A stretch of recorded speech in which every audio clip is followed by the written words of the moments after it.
Welcome everybody to part 4 of my beginner Andy, the Vitality Solo Self-Found Beginner Conjurer. Let's head into the game here. You're not doing.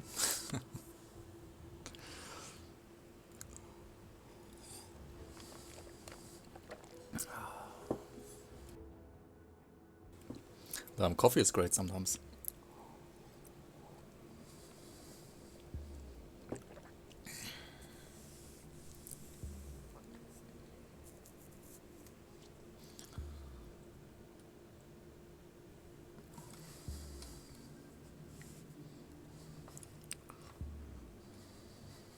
I choose Andrew. Not me.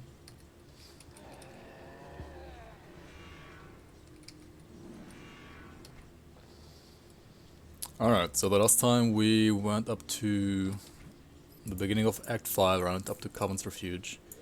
And that's where we also continue the game, right? And we pretty much did all the quests before that, right? I wasn't able to do Bastion of, I mean, I could do Bastion of Chaos, but I would not want to do it without the quest from Anasteria, right? And I didn't have access to that yet because I'm not respected or something like that with the Outcast, right? Yeah. So we need to kill some more Chthonians. I mean, I'm gonna kill some more Chthonians and Ethereals over here in this area, right? So yeah, we're just gonna continue here with Act 5 until then. And I'll give you a good price on what I've got left. see where that will leave us. Also, we found some decent blue shoes here, right, for level 50. I mean, yeah, these are just better than these, right?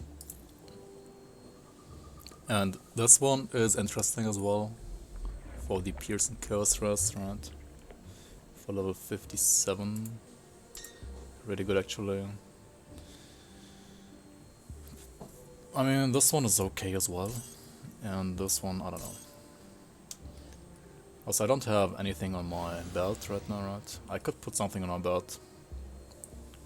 The question is, what should I put there, right? Maybe I could put like a molten skin there, right?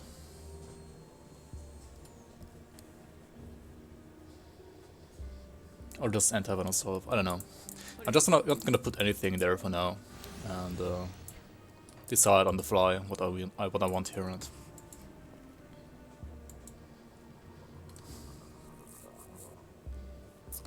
In a few weeks, wait. You give your country that many days?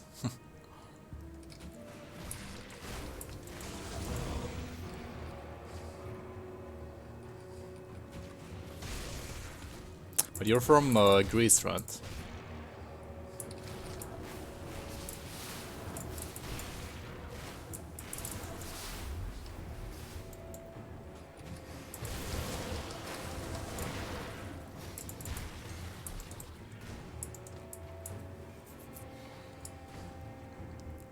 It's next to Italy.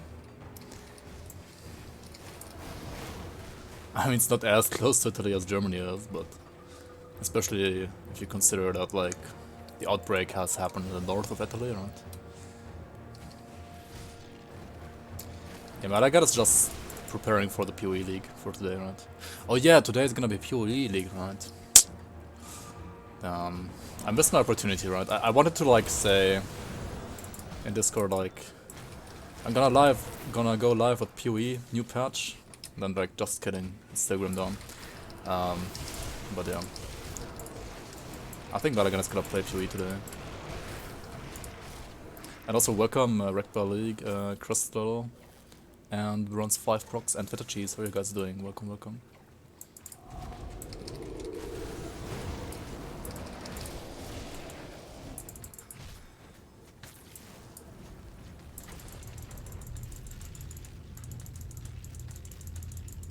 Could all the areas feel so wrong when you rotate the camera? Yeah, I'm sorry about being a rotator.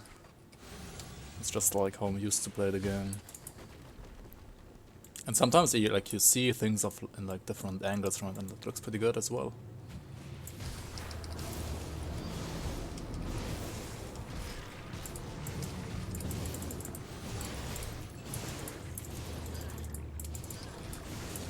Like sometimes when I see some people stream Grim Dawn and they're not rotating the camera on some specific spots, I'm like, wait, does it actually look that bad? Or like that? Because I don't... Like some areas I think I'm always rotating the camera, so I don't even know how they look by default anymore.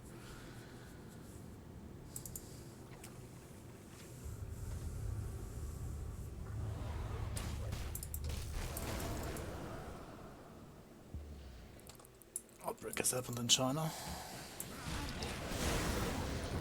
I mean, the European outbreak basically happened in Italy, right?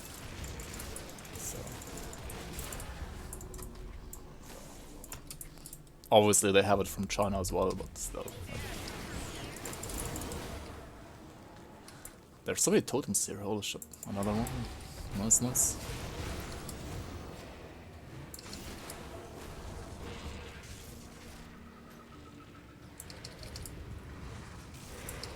And Düsseldorf is still somewhat calm. I mean... To be honest, I don't know how it's outside, because I haven't been outside for like 5 days anyway. So actually I don't know.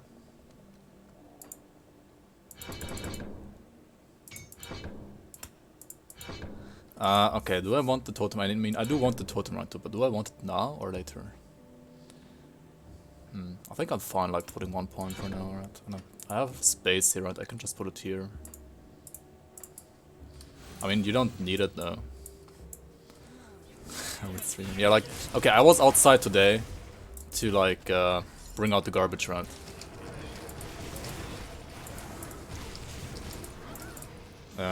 Yeah, I haven't even been running outside. I mean, I did some workout on Monday and Thursday and yesterday, but I did that like inside as well. So. I don't know how it's outside, to be honest. I have no idea. Okay, Corona. Hey, Enroy, how are you? Welcome, welcome. You're missing some blueprints. Where's the best opportunity to get them? So some spots have higher chance of dropping in blueprints, right? For example, treasure troves, totems, dungeons, like roguelike dungeons. Like the last chest of a roguelike dungeon has basically a guaranteed blueprint, but it will roll like 3 times, right? And if you have all those 3 blueprints already, then you won't get any. But it's still like a pretty good chance to get one. What else? I mean, yeah, Nemesis chests also have like a pretty good chance, I believe. And then also you have Shadow Realm and Crucible, right? Those are also really good at giving you like blueprints as well. Yeah, I pulled a double lift. Yeah, exactly. I took out trash. Exactly. Yeah, I could have said I pulled up a double lift as well. Wait, double lift is benched now? Wait, what? What is this timeline? I'm still stuck on like a League of Legends of like 5 years ago, I guess.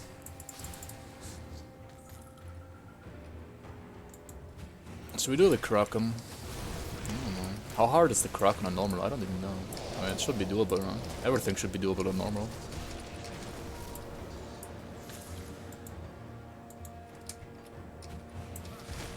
I mean, I can just put down my surges on top of him and I'm gonna heal all the time anyway, right? Double lift overrated. Wrecked by Protoss debated. Requires 3 dynamite. Oh, okay, let's craft some of them. Let's do this.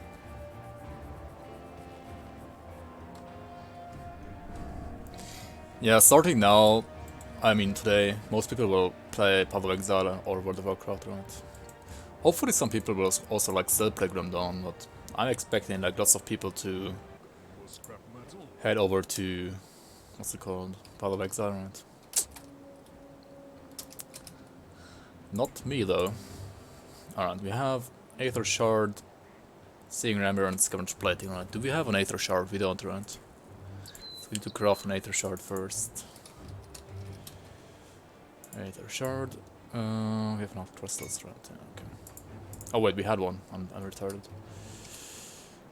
We could just craft 2 dynamites then. Or like a total of 6 rather. I'll give you a good price on what I've got left.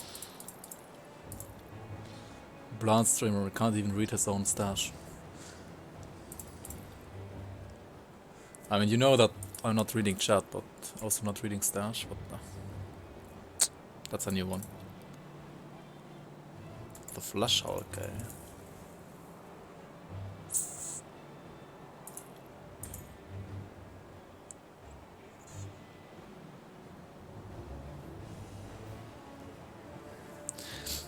Chaos instead of elemental and stun? No, right? It's not good enough. Living rings. No, this is where it gets juicy, right? Because living rings can be really good. I mean, this one is not good, but they can be really good. Also, Imperious Moonstone Band of Fallen Skies with Pierce and Poisoners. I mean, I don't need Poisoners. It's my problem, right?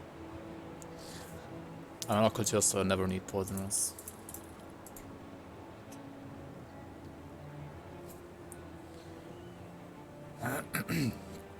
Mask of Delirium. That's good. Alright. It's not a bad item, but not for this build.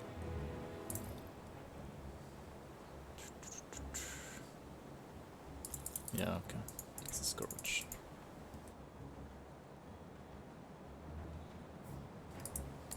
See you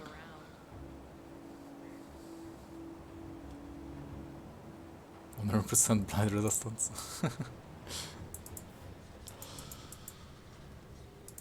Nope, I don't have that. With my Aether Vein Essence Overburg, can't farm Morganath dungeon consistently. What? Overburg should be decent. I don't know, maybe you're just using Overburg set and the rest of your build is naked, maybe that's why it's weak. But I mean, it should work as either an Apostate or Spellbinder, both should be good.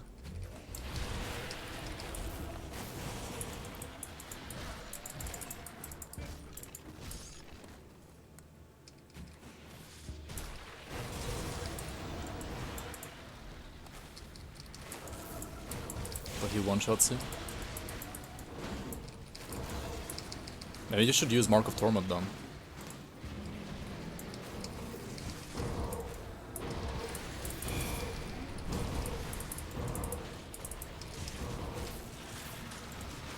Alright, we just need to like put Citrus in his face, right? And cut around his abilities.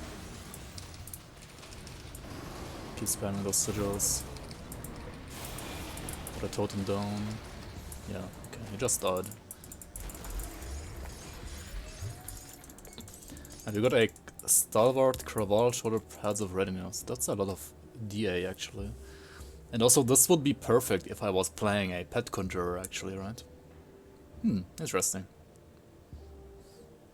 Yeah, if you're like playing a Pet Conjurer, holy shit, this is crazy good. At least for this level, right? But I mean, can I use it over what I'm using right now? I mean, I need the Aether Resistance and Poison, and Pierce, right? So OA and DA is not bad at all on this, but yeah, I can't use it. Uruk Defiler is the way to go.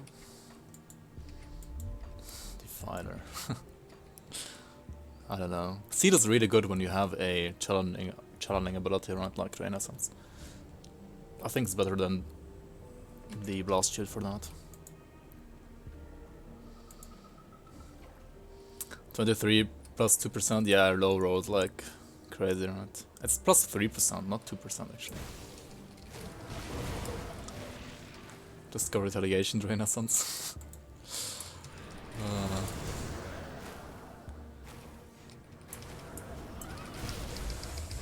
Like to be honest, Ouroboros set shouldn't be that bad. Should be good enough. Oh, Windigo Spirit, we need that.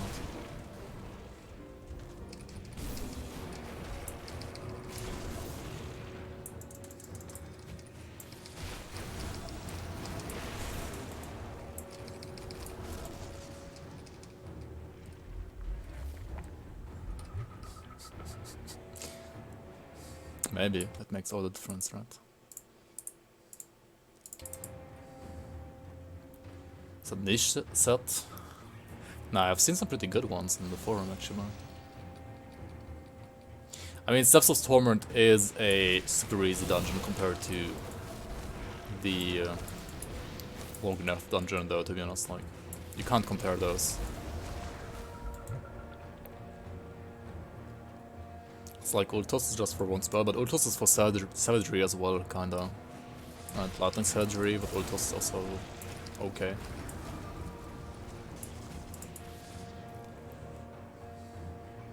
Yo Samus, how are you, man? Nice to see you. Glad you could catch the stream. I'm doing good. I mean, there's some corona here and there in my country, but other than that, I'm doing fine. I just don't go out, right? Just stay at home. I mean, university got cancelled anyway until like the middle of April, so like it's closed, not cancelled. We have some like online courses starting next week apparently, but it's kinda, to be honest, like corona wasn't like a new thing, right? I mean, it's been out there for like 3 months now, right? And also people in Germany, at least like people that should be responsible for stuff like those, should know that in case of emergency they should have like a plan, right? But it feels like, I don't know, it's so chaotic, man. It's like the moment they close things, they start thinking about, oh, what happens if we close things, right? That's like, they should think about that before, right? They had like 3 months of time to think about it. But oh well, they just start thinking about it right now.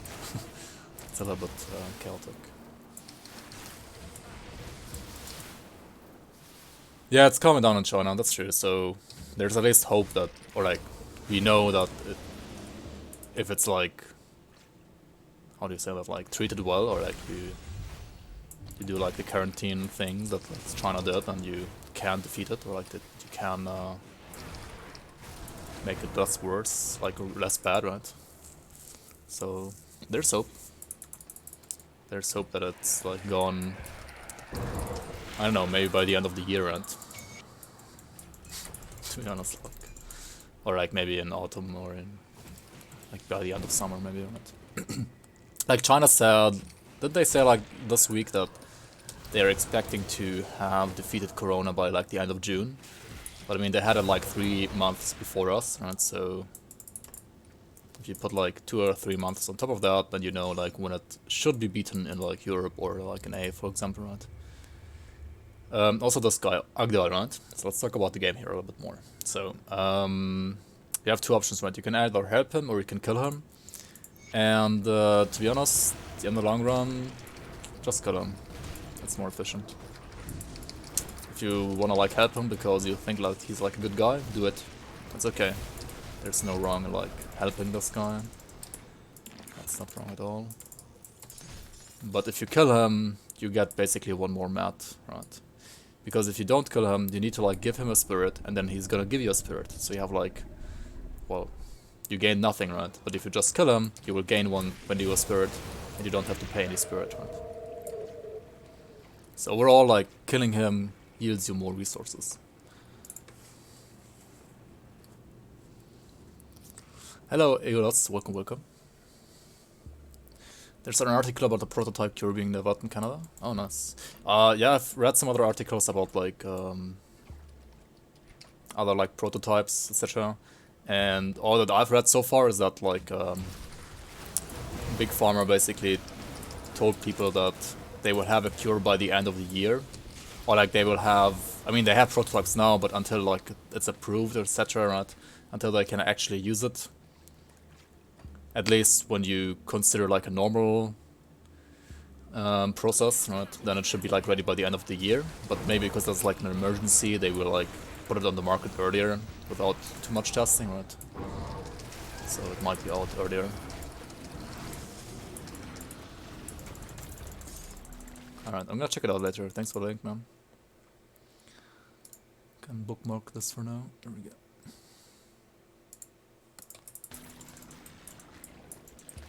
I mean, maybe Canadians are like faster, right? Because doesn't don't like the 2-dose habit as well. So they're like forced to speed the process up a bit maybe. Hockey's cancelled. I mean, yeah, everything is cancelled, right? Hockey's cancelled, so kind of doesn't work.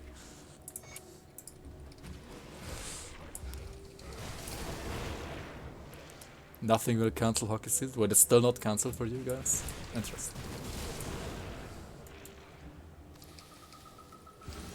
German hockey playoffs got cancelled and they were like, well, there's just not gonna be any playoffs. Like, no. Not even postponed, just straight up cancelled. But I mean, hockey in Germany is like not that big, as in Canada, obviously.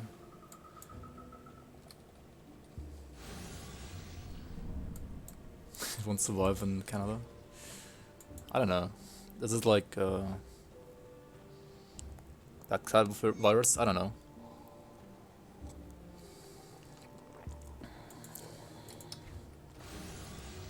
But the thing is, like, the virus usually lives like inside of bodies, right? So there should be warmer enough there, right? My wares.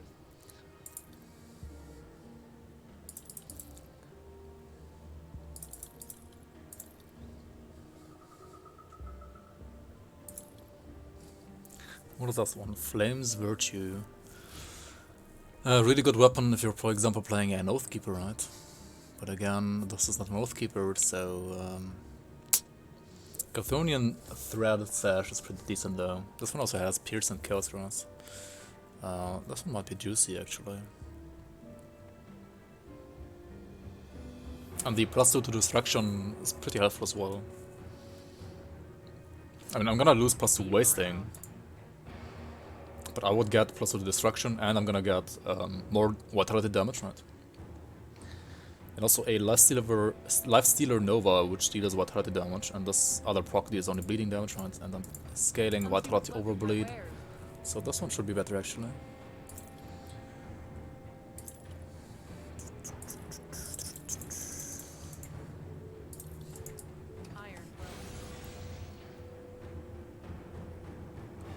How's leveling so far? I mean, it's pretty smooth since we were playing a Conjurer, right? Also, Barrelholm, if you're playing like, that's like your first character, right? You should definitely go friendly with Barrelholm. Even if you have like good reason not to go friendly with them after reading some of the lore notes here in this area, right? Like, you can explore all of this town before talking to him, right?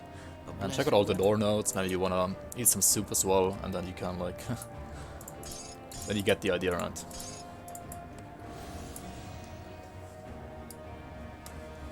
Gotta go work. I mean...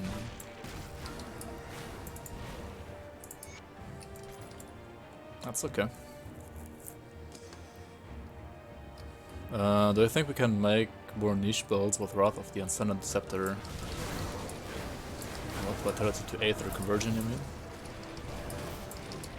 Wait, the Wrath of the Ascendant. But yeah, like adding it to an already strong item is... I don't know. It was not needed.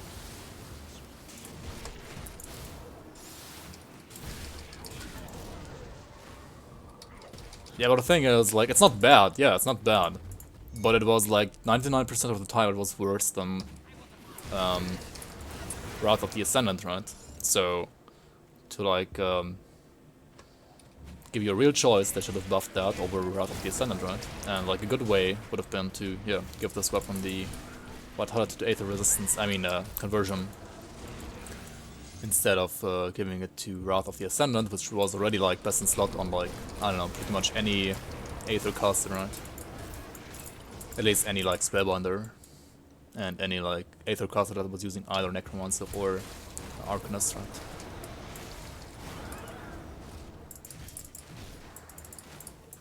It's garbage. I mean, it's not garbage, but it's...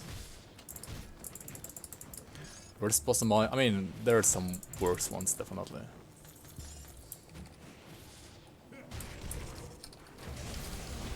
Modify Devastation, that's enough of a buff.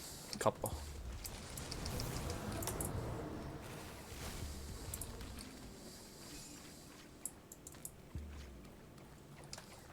No, like, the thing is, it's a good weapon. It's not garbage, it's also not dog shit. It's good, I would say.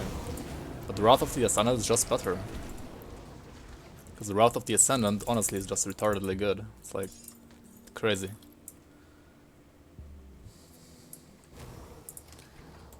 I mean, yeah, it's maybe the worst dungeon boss in my. But I mean, Soul Rend is arguably just as bad, right? Unless you're playing a Reaper. I mean, if you compare Soul Rend to... what's it called? Bane of the Winter King, right? Kinda the same problem, unless you're playing a Reaper.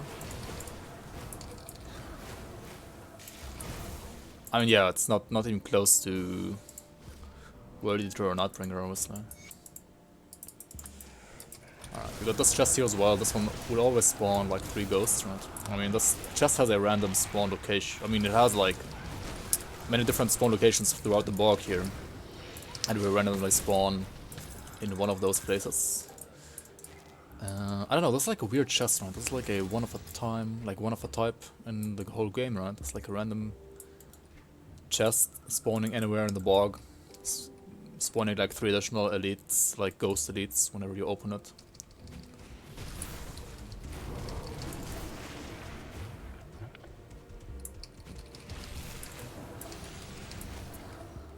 I mean, I've never seen any spellbinder ever that doesn't use Wrath of the Ascendant, to be honest. Like, the only spellbinder that I've seen use Eldritch instead of Wrath of the Ascendant was my spellbinder. But I mean, my spellbinder was more like a test. Because... yeah, I mean, I thought maybe the Elemental to Aether conversion is good. And it is good. For the new lightning damage on Creator's Tempest, right? But like Wrath of the Ascendant is still better, that's the problem. Even with like the elemental conversion.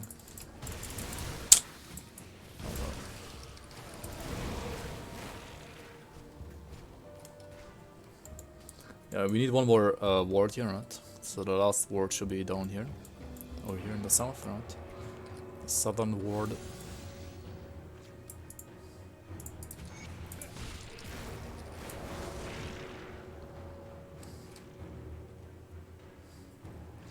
Draven Cole's Scepter.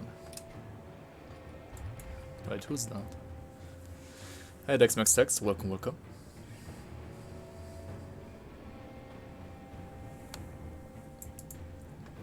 A blessed well. Oh yeah, we should probably also clear the mine, right? Yeah. So let's go for the mine as well. I wanna push to Oakskin though, because Oakskin is gonna free up some stuff here for my resistances, right? Oakskin gives me free Aether Pierce and armor, right? Like Aether Pierce resistance and armor.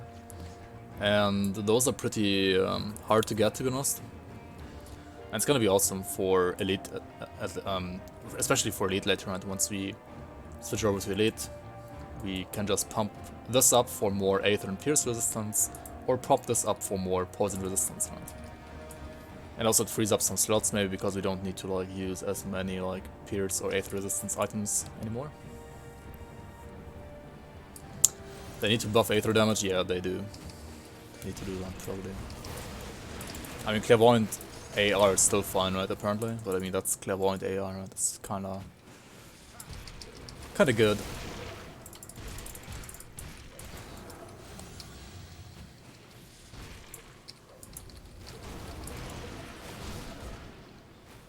A Chaos Kabbalist. Decree of Eldritch and a Chaos Kabbalist, and what? Interesting.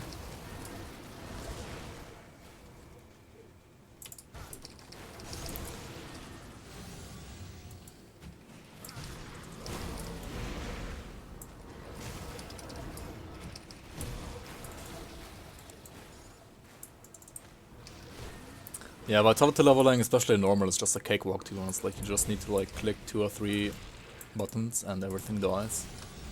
Right? You can just walk wherever you want. You don't even have to face tank anything. You can face tank if you want like enemies to stand in your sigil longer, but you don't have to, right? But I mean, this is normal, so it's like it should be kind of a cakewalk on any good build, right? This should hopefully still be a cakewalk on Elite though, right? But I mean, I'm gonna do like a full clear normal first. Like, do all the acts first, show you everything and all the acts first, and then we're gonna proceed to Elite, and we might skip some stuff on Elite, to be honest. Because, like, if you do a full clear or normal, yeah, you might be a little bit over-leveled for Elite anyway, and it will depend on, like, how much I need to farm specific factions, reputations, right? Like, how good my resistances are at, like, the end of Elite Act 4. So we'll see. Rituals is still going well for you as well? Nice. Yeah, Rituals is, for leveling, just as good, maybe even better than this, to be honest. It's really good.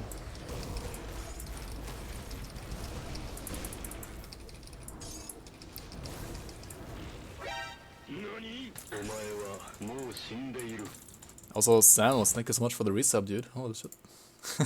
Hippity Wilson's bargain bin property. Little son. Yeah, thank you so much. Also, my text-to-speech is not working still. I don't know why. Yeah, I forgot to fix it actually, I'm sorry. But yeah, you got my personal text-to-speech instead. Hope that's fine for you. And yeah, thank you so much, man. Very much appreciated. Just fix it for that. Yeah, it shouldn't be too hard to fix it actually, I just forgot to fix it. And hey Fernandez, how are you? Welcome, welcome. Good day to you as well.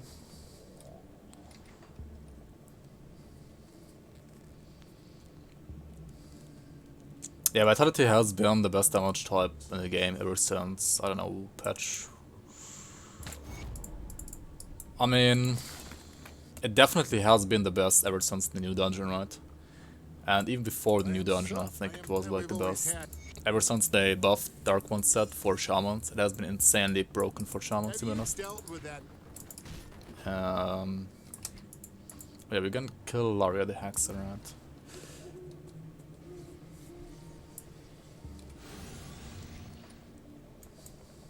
TTS. Chosen's Teal Shard? What? It's not the best. What do you think is the best now? Chaos? Oh, right. Or yes. I mean, Lightning was the best, like, maybe until the last patch. Except for Vitality, right? Lightning was really good as well. I mean, okay. I mean, you're gonna say Retaliation is the best, right? God, that's true. Anyways, here we have Laria, and we have this quest from Barrowhome to kill her. But you don't have to kill her. And if you don't kill her, you also get a Wendigo Spirit for free. So yeah, and if you kill her, you have like another chance to get one of those Agdenborg Storm Strife, Flame Strife, or Chill Strifes, right?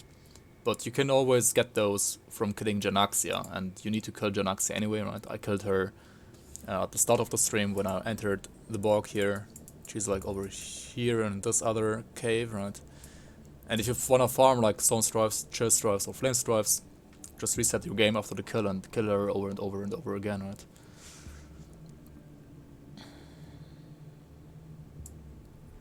Crucible forehead.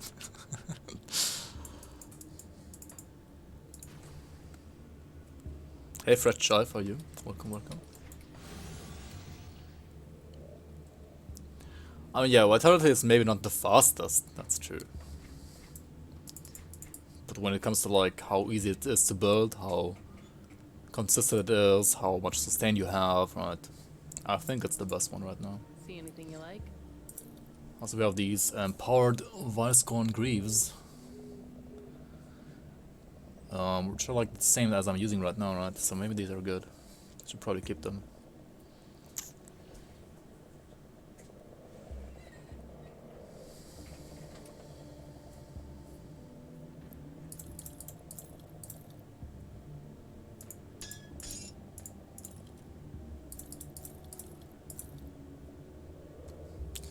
Clerics of the Fox. Pierce and Stun.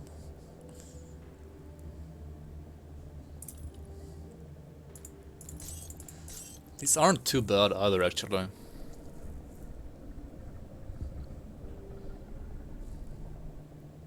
What am I gonna get from these? I'm gonna get Elemental from these. So maybe I use these and these instead, right? No, I need Aether, right? If I want to use these. I need Aether, for example, on the pants, right? Or somewhere else.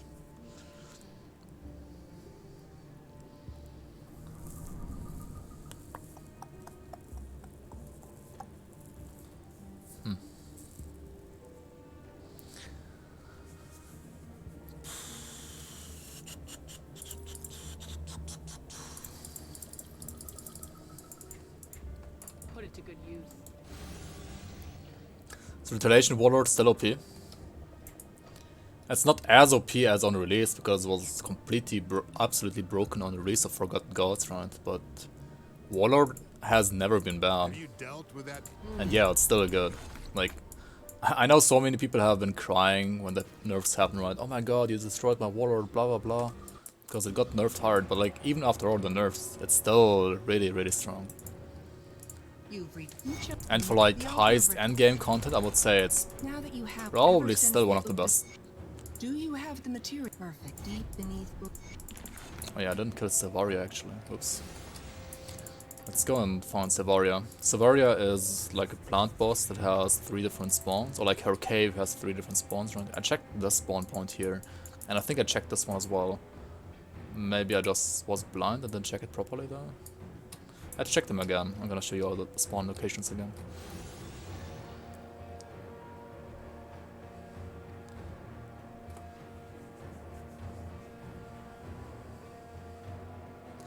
Would I like to doctor a build today? 1 doctored build a day keeps Corona away, right? So yeah, just post it if you want. But I do need some blooms to like doctor it properly, you know.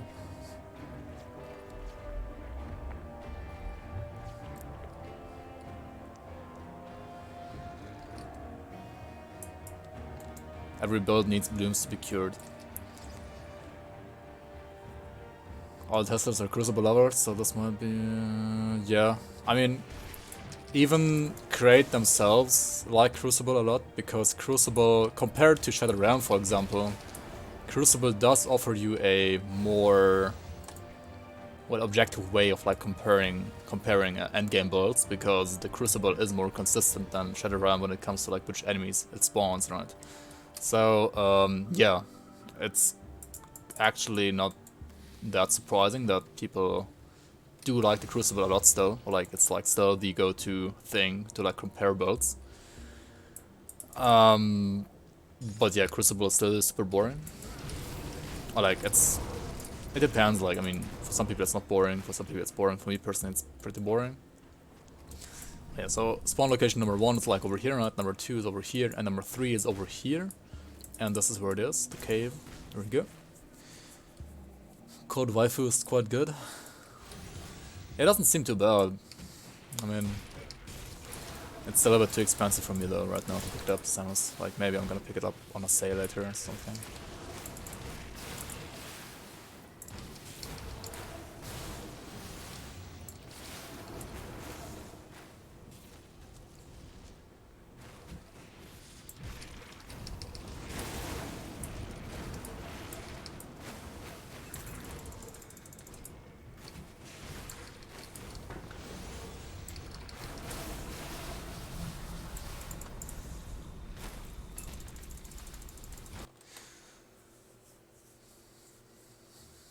How are they testing for Forgotten Gods? I mean, maybe they told Xanta it's broken.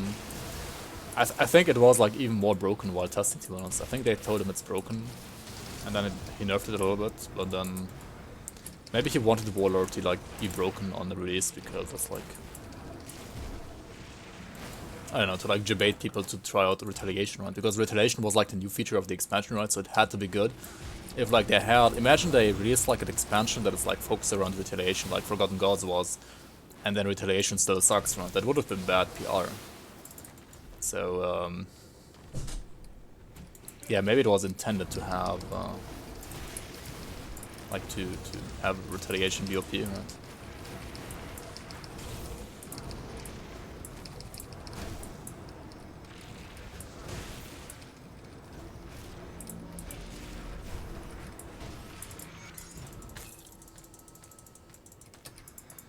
Alright, so we killed Savaria here.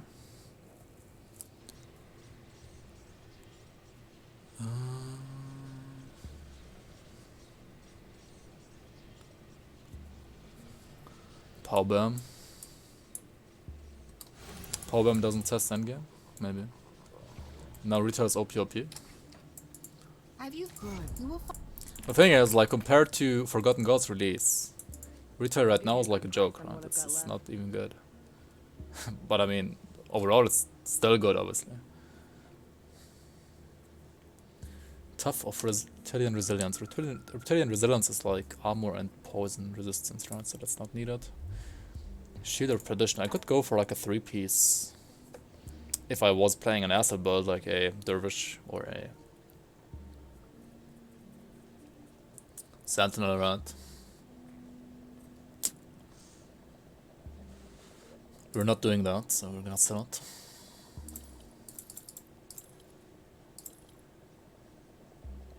Skyfallen prefix with +4 to Promise Strike of Alacrity even.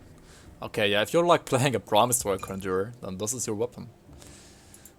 Didn't even need to farm the MI, right? Kinda lucky.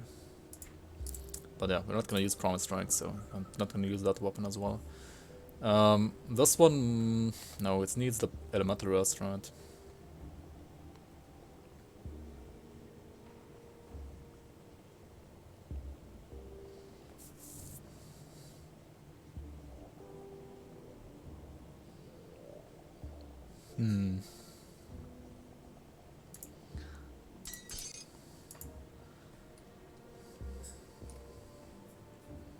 Pierce, Poison. This one has Elemental a little bit. I mean, this should actually be good. For the Switcheroo at level 50, maybe. It's still a level 30 item though, what? Iron well spent. I'll keep your stash safe. Keep an eye on this. Alright.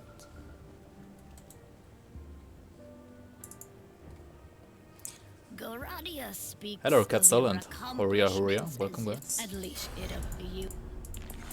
Alright, yeah, the other quests we can't do yet, right? Because we don't have like high enough reputation with them yet, right?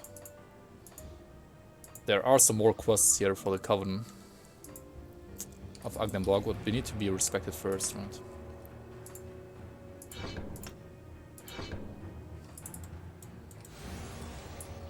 So what do we do? We're just gonna continue on to Act 6, right? Do we wield Spellbreaker or do we wield Infiltrator? Honestly, they're both really good. I would say Infiltrator is overall a little bit more flexible when it comes to different builds that you can do, but Spellbreaker is also pretty good. Like, Spellbreaker is really good as well.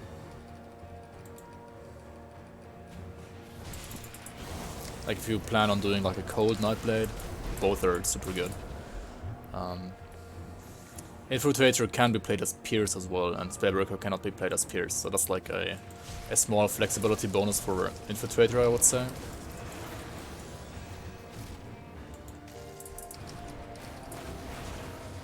On the other hand, you can play Spellbreaker as a caster as well, with like Chosen Sky Shard, right? And caster Infiltrator. I mean, you can play around the runes if you want to, but yeah, it's okay as well, I guess.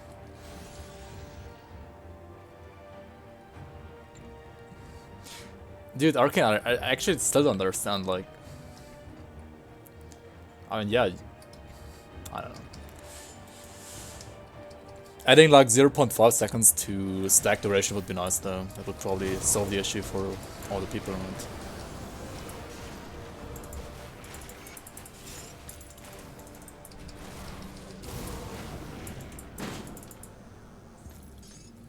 The thing with Savagery is that you can like...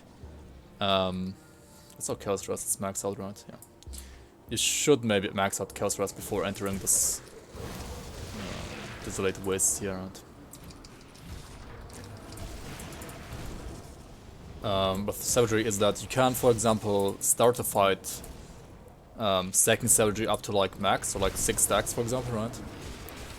and then you have like a longer duration of like buffs, right, active compared to ABB, right? You can like ramp it up more easily, right? So you would lose like a little bit of DPS earlier, but then you have like more consistent DPS later. I don't know.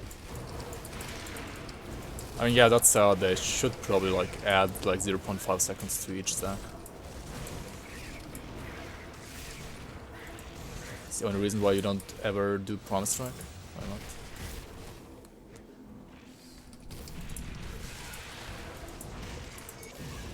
It's literally like Lethal Assault, right? Like, come on, dude. You just press it like once or twice and that's it.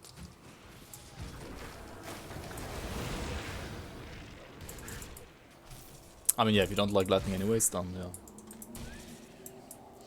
You could play like a retaliation lightning though. I mean, maybe you like that, right? Also here we have some secret stashes, right? Number one over here. And another one... well, not here.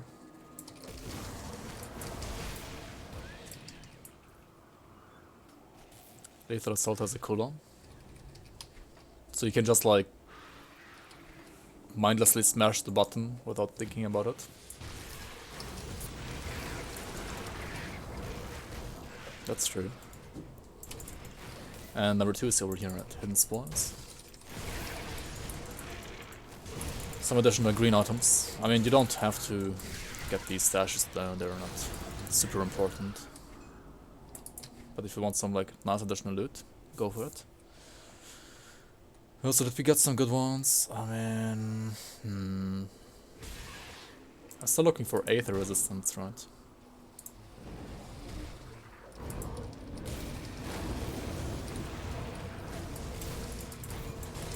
I mean, I could just use this metal, right? And I have more chaos threats and not switch around the imbued silver to like a chaos resistance one. I mean, to a Aether resistance augment. I mean, component, one should. That would be possible.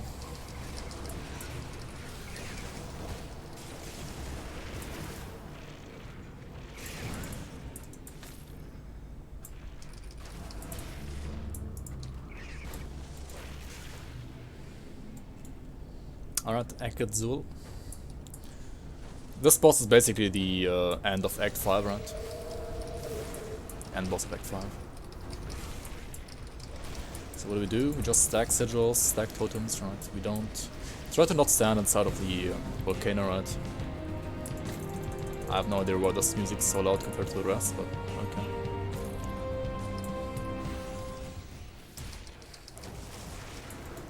Or rather compared to the non-existent music, right? If I want a certain MI from Nemesis, is it worth to farm him or is it better than to do just SR65 or 66 rounds?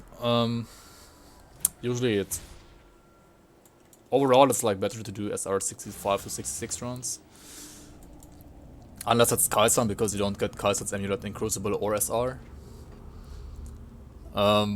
But if you like really want just that one item from that one Nemesis, I think like target farming Nemesis in main campaign should still be a little bit better. Is that your mother? But only like a tiny amount, and like you should like be I'm fine. afraid my left arm will take some time to heal, but it should not impede my duties. It is not a concern that should rise. Having like a above level, threats to the Empire, like a tiny however. amount, smaller chance of like getting that one MI that you want. But for compensation, get like all the other loot that you get in SR round. So I don't know.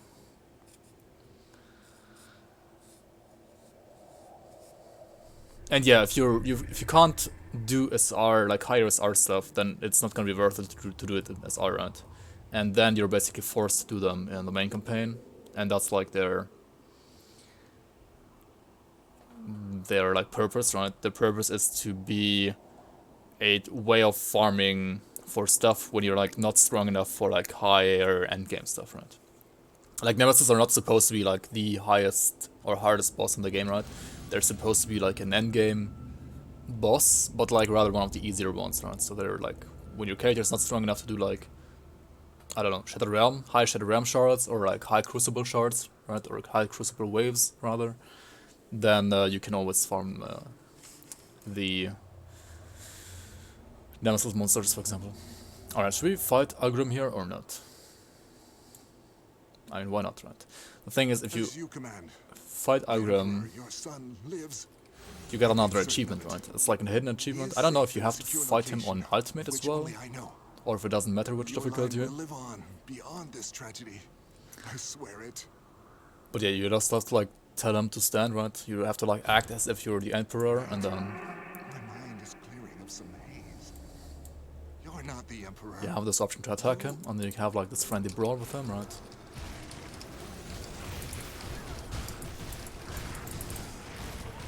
Which at least on normal you should be able to survive even with Fever Rage, right? And also you don't have to like kill him, right? You just have to like put him to 50% HP.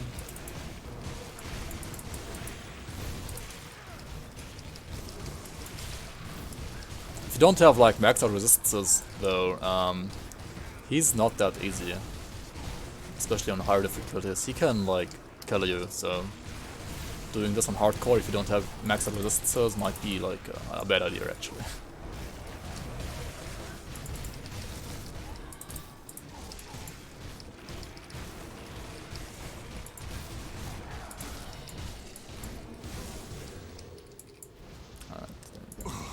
My head.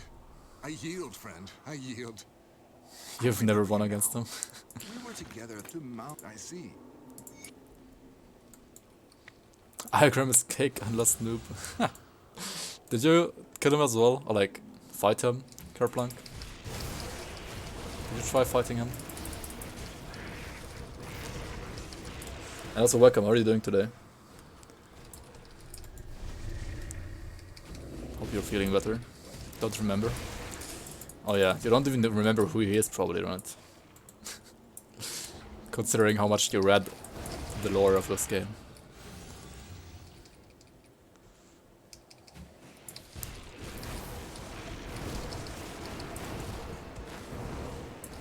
You don't have to kill him. You have the option to not kill him as well. I mean, you don't kill him because he still lives. I mean, you can like have a friendly brawl with him. That's all there is, right? And if you just click mindlessly on the buttons, you would probably like that. There's a higher chance of you clicking on the don't fight him option than on the fight him option. So I'm presuming you didn't fight him, yeah.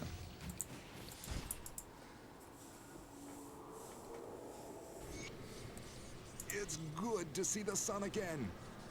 You're right. Oh, to the... Alright, to the north, to Mammoth.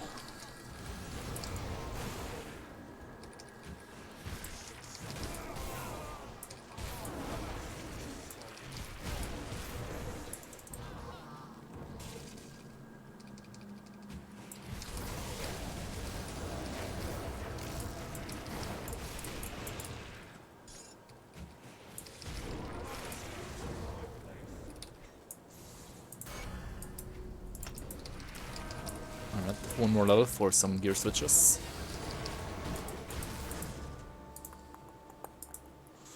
Oh yeah, entangling wines, right. I was debating whether or not I should take that as well, right.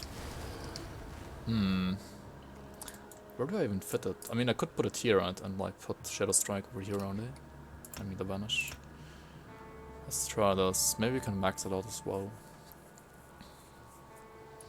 Because the chance of immobilization does go up with this, right? Let's try that. So what about my devotions? I didn't check these out for a long time.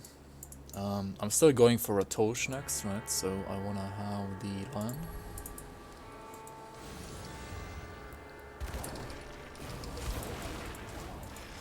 And Wines is pretty decent because of Fevered Rage, right? Fevered Rage does give my enemies like huge movement speed, but Wines have like a chance to immobilize enemies, right? It's pretty low at like 2 points, but we're gonna max it out probably, and that's gonna be pretty high.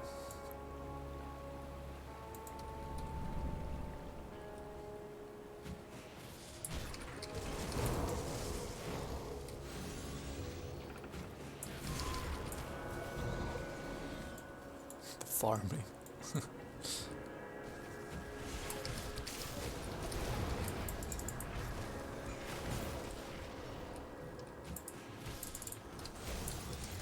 Also, there is another Chaos Rift here in this area as well, right? Which you can do, but you don't have to, unless you want to do like a Questline, which I think you can actually do in normal and elite, right?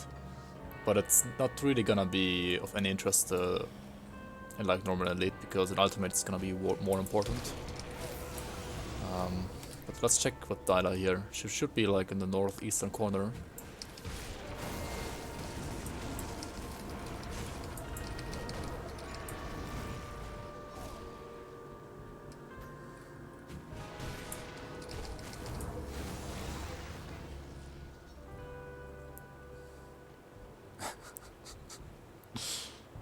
There she is. I hope you're ready to write the next chapter of my story. Alright, let's look for clues.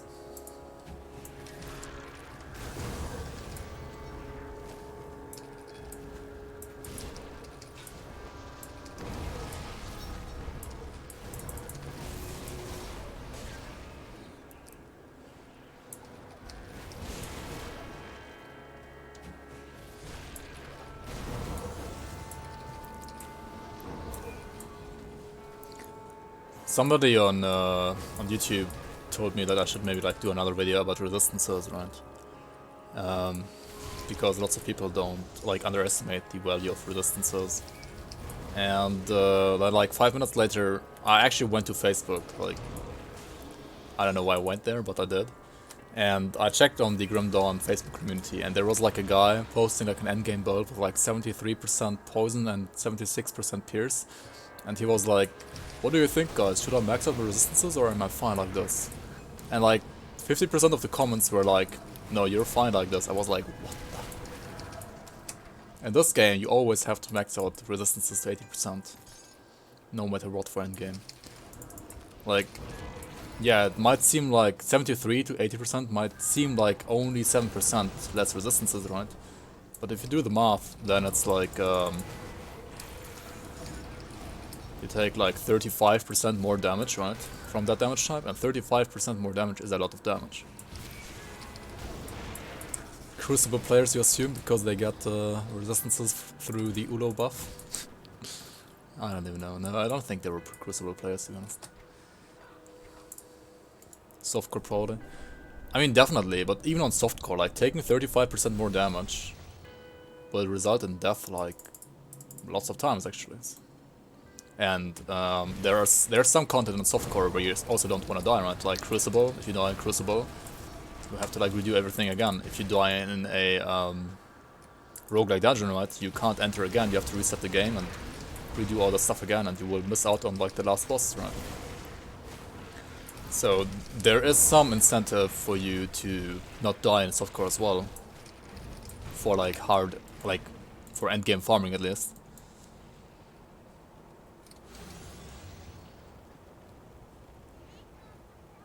Durika's question? Oh wait, what? Well, sorry, I didn't see you, Durika. How are you, man? Any advice for possibly good working builds with guns? If you're interested in like endgame builds, I have a paladin that's using a gun, but it's also like a retaliation build, so it's not really like a traditional ranged character. Also, I had a Vindicator, a Promise Strike Vindicator. It works pretty well as well, I would say. Also like a Rapid Jax build, it's a decent build as well.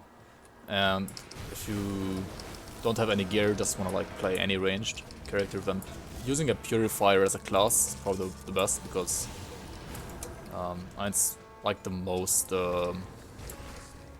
it's like the easiest to make probably for ranged, like either Vindicator or Purifier.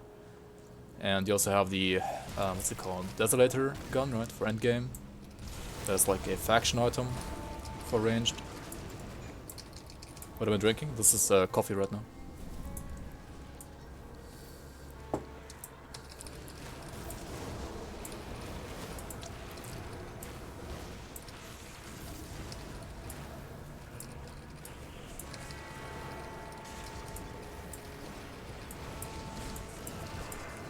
Valdoon's Purifier.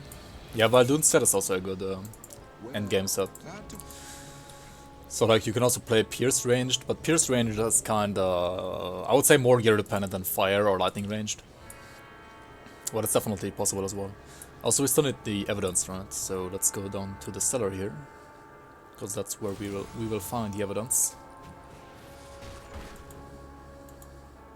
Also, before we go down to the cellar, I'm gonna show you another smith that is over here, right? Also, did I cleanse the shrine? No, I didn't. What am I doing? I'm talking too much. Or like not paying attention at least while talking. I'm not talking too much, I guess. Yeah, there's a smith over here that, so what can he do?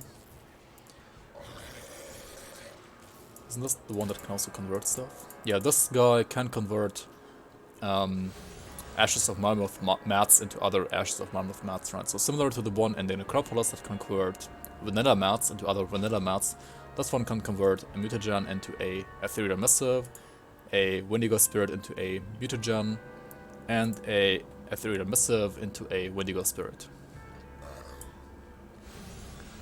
My voice is smooth today. Oh yeah, Chaos Pyromancer is also good for ranged, but you kinda need the Dark Blade set. If you don't have the Dark Blade set, it's kinda underwhelming, I would say.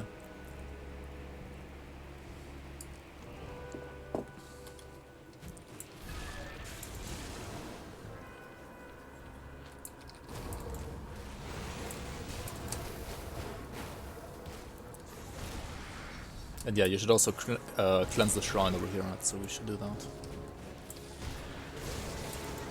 So let's turn the camera a bit for the shadow strengths.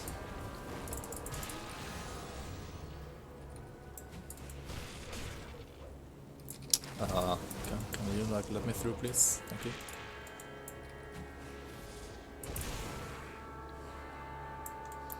Oh, why did I not cleanse this? Aether Shard. Oh wait, did I? Yeah, I lost both of them, right? Because I made double dynamites. So we need to go back and craft a Aether Shard. Because it shows me that I have one, but I mean that's from like my shared stash, and that, yeah, that's from like my other characters, and that would not be so safe found to use that instead, right? Also this, no, it's not good enough, right? We can't use it. Like the chest I have right now is just really good. I kind of want to keep it. Like anything else is like not good enough, right? I just need like the empowered version of this or something.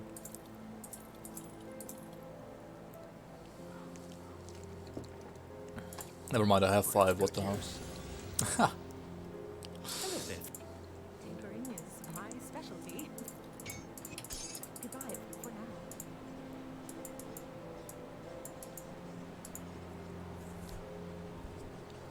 Put your shared stash in another char, otherwise it gets confusing. For you maybe, not for me. Cup.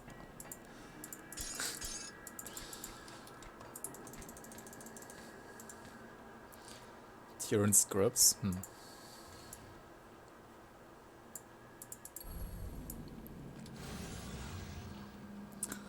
Hey, yes, I'm Sprayer. How are you? I've been online for like 1 hour so far, so you haven't missed too much. I did clear the Ignenbog though. Did like all the quests I have available for me at like this low reputation level, right? But yeah, we wanna go down to the cellar here.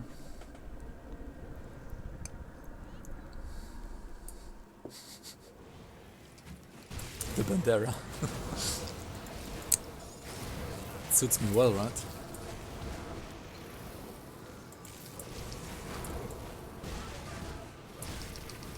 Also here in this cellar you have Ternox. This guy,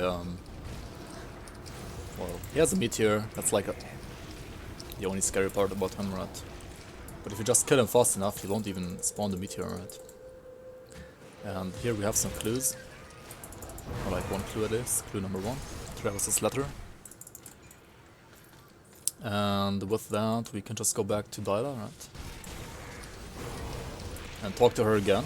And she's gonna tell me that I need another clue. So I'm just gonna go for the for the next clue, and that next clue is gonna be down inside the Chthonian Chaos Rift, right? So we might as well just go there.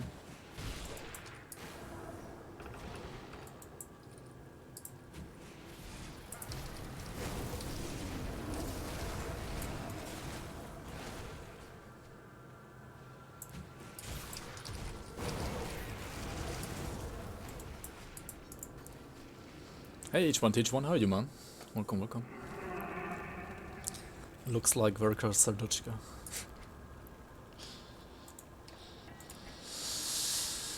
Yikes.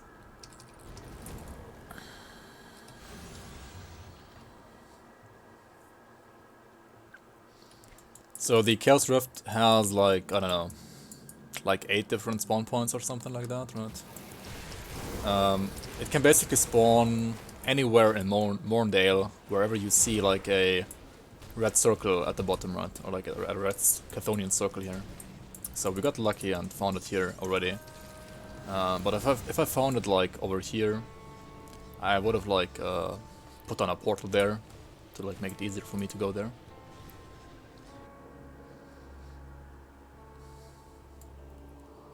Oh, okay. So you need to do home office now as well, or just no work at all?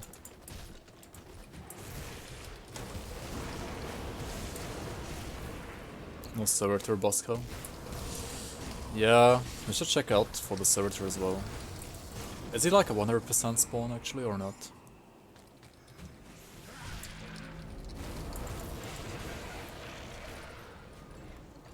Anyway, so here in the Cinder Waste, we're looking for 2 things, right? For 2 bosses. There's like one purple boss, like Gabathun or something like that, right? And then there is the Minion of Dravus, which obviously is connected to the Letter of Dravus. And we need to kill that one as well. And he's gonna drop clue number 2 for us.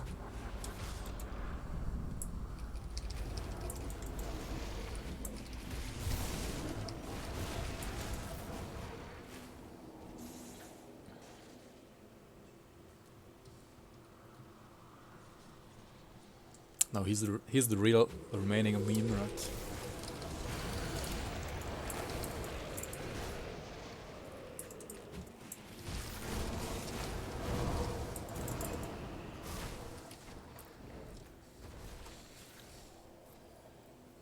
I mean, to be honest with you, it would be nice if like every single purple boss in the game had an MI. But that might be like a little bit too much to ask for, right? I'm already happy that Igor and the other guy from Bastion of Chaos got one. Alright, so this one is Gabarthun. He is a little bit monka sometimes, actually, I'm not gonna lie. So... But I mean, we have enough leech here through the sigils, right? Yeah, okay, never mind, he's like a piece of cake for this build. And then we have the Thrall of Dravis here. Bandragus. Gotta kill this one as well.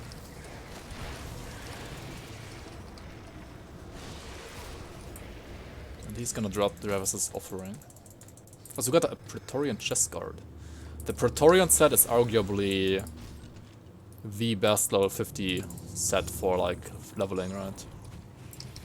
It fits any build, it's like really defensive. Pretty good, yeah. So I might actually use it over my good chest that I have. I mean, the chest that I have is really good as well for this specific build. Praetorian is like really good overall, right? A really solid defensive set that you can use on any character. Azaleon, yeah, okay, Azaleon is like the biggest meme boss ever, to be honest. Like, he's so useless. I mean, he has a like a achievement on Steam, right? At least.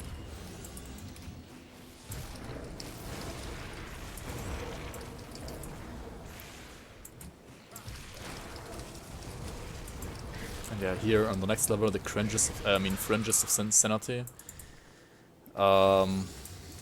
We have a boss that actually has an MI, right? The boss here has a pretty good belt that drops.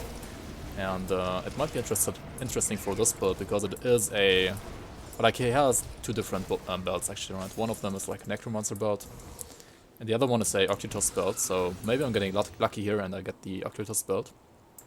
And that one also has Vitality, I mean Elemental to Vitality conversion, right? So that's really nice actually for a character like this. Corvin Secret Spawn.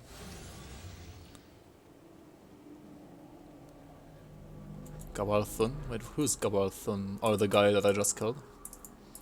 Yeah, sure. Yeah, doesn't have one either. Yeah. But yeah, this one has one at least, right? Lunar Valgoth. She has two pretty good belts.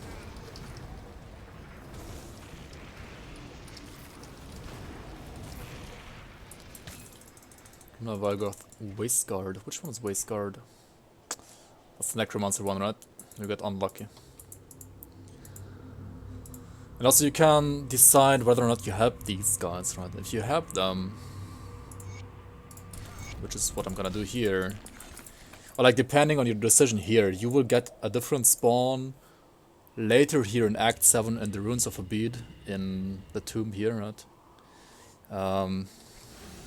If you help these guys, you will get like a Chthonian there, and if you don't help these guys, you will get like 3 Watchers. And the Watchers and the Chthonian guy over there in Act 7, they have 2 different MIs as well. And like depending on like who you helped, right? You can basically get like a different item. So it's kind of interesting to know. It doesn't really matter too much on normal, I would say, but like on Elite and Ultimate, it's gonna be more interesting for you. Hey Ashen Lake, how are you, man? Yep, I'm doing well. Also, what does she give me here? Nothing of interest, right? She does give you a Blaze Heart item on on Ultimate, which is a pretty nice dagger. But yeah, here nothing really of interest, right? Also, we are level 50, which means we can do like a gear switcheroo here.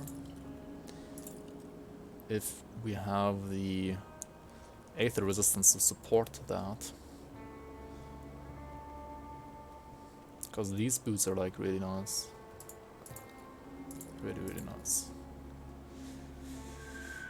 I mean, if I don't have the Aether resistance, I can just use these boots instead, right?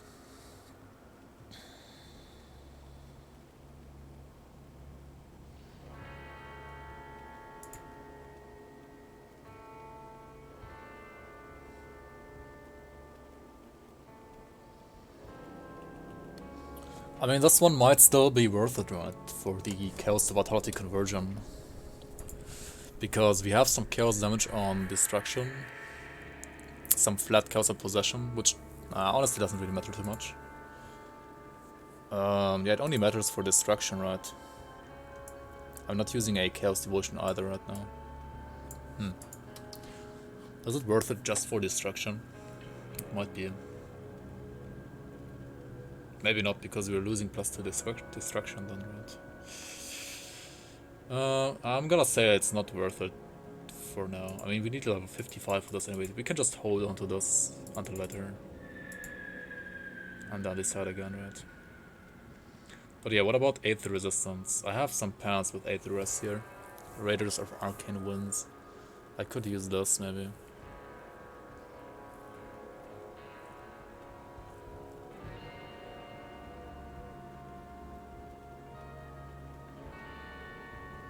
I mean, okay, this one is... That's a small upgrade, actually, yeah. I'm gonna lose like 9 Pierce, but that's fine. And gain like 4 Aether. And also gonna gain like way more armor, right? When it comes to OA and DA though...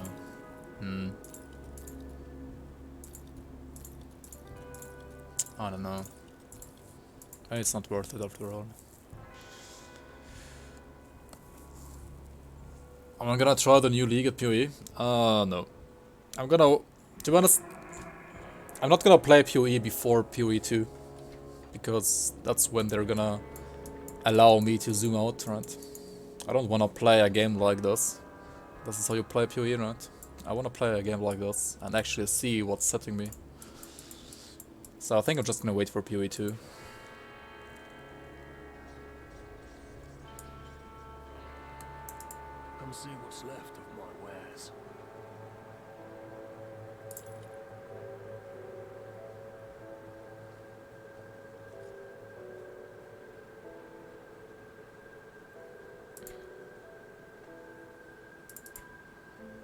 So yeah, question is, do I want to use this for the Aetherus? Maybe, right? I would lose even more stun rest though. I don't know. These aren't even that much better. They have less armor. If these had like good armor, maybe I would consider using them. Also, Wrathbringer, I mean, it's not a bad item actually for leveling. It's not bad at all. But it's, well, kinda only worth it when you're playing a Necromancer, right? Otherwise, it's not that worth it. And I should probably check out my other faction when there's more, right? Wait, Runic Bracers, the Aether, Chaos, and Elemental, that's really juicy. And the Prismatic Shield giving me more resistances and physical resistance, which has like a terrible uptime though. This should still be better than what I'm using right now, because like 10% armor on the 2-piece is kinda whatever if you don't have armor anyway, right? Yeah, these are pretty good actually. And then I have like another slot free on my helmet, right? Also another question is, do I use this now for +1 occultist or not? Over the level 24 Bone Blade. The thing is, Bone Blade is like crazy good though, right? So probably I still don't use it. And before PoE 2 has the same zoom distance. I mean, at least on at XICon they showed us that you're gonna be able to zoom out more in PoE 2. Maybe that was just a debate, I don't know, we'll see.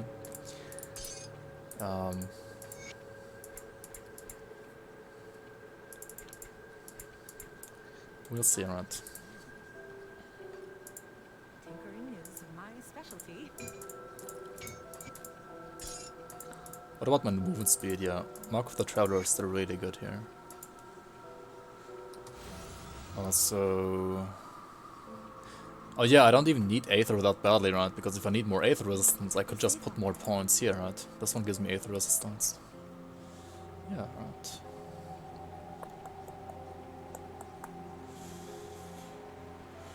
Oh.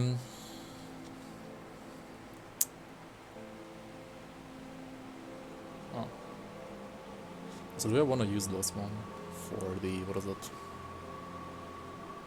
Maybe I want to use it actually. I think I'm fine losing like 13 elemental now. Right. Should be fine. +1 all skills to Shaman is not bad now. I'm like using more than one skill now in Shaman. So it should be fine. Bring me back something interesting. Right, we're using a couple of skills now actually. I'll give you a good price on what I've got left. And yeah, about these, right, I mean... The main reason I'm holding back is still away on DA.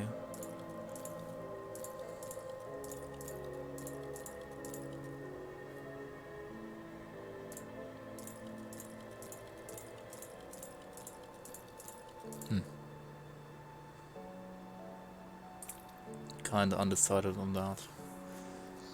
What about these now? Since I don't have the 2-piece bonus anyway, right? I could just use these now. For Pierce, Elemental, Stun. Stun is really good. I don't need the poison anyway. Yeah, this should be good.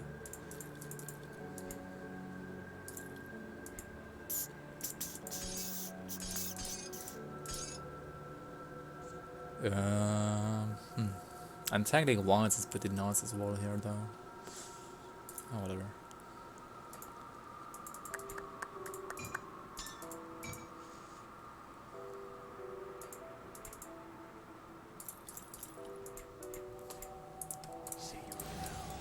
Can't wait for new PoE. Tinkering is my specialty. Goodbye now. I can wait a little bit longer for that. I wish PoE has a different visual style. I think it's fine, it's not too bad. PoE's visual is fine. I would say. It's not too bad at all.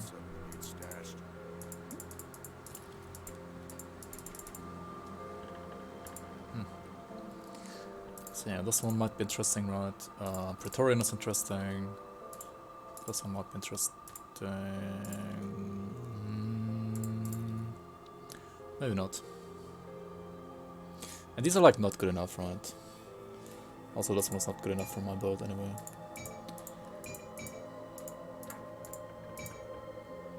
Right, you can also like put this anywhere, right? Doesn't really matter. Anti-core venom.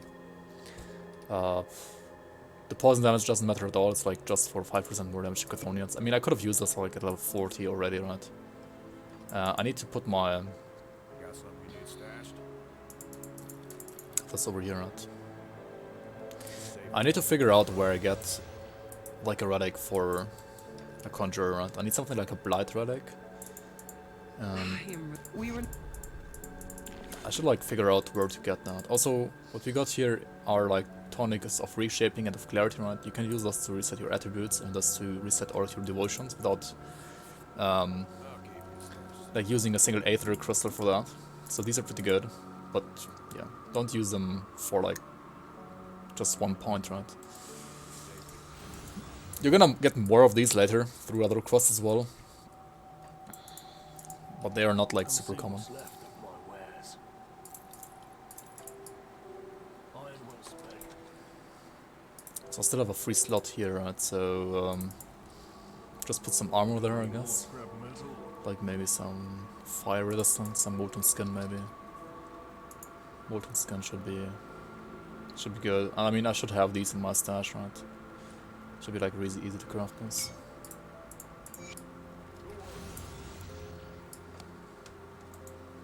No locker set for damage? No, this is beginner souls I found, so we're using only what I find. And if I don't find locker set randomly, which I'm not gonna find like this, right? I'm not gonna use it. I can start downloading PoE Delirium. Good for you, I'm not gonna do it.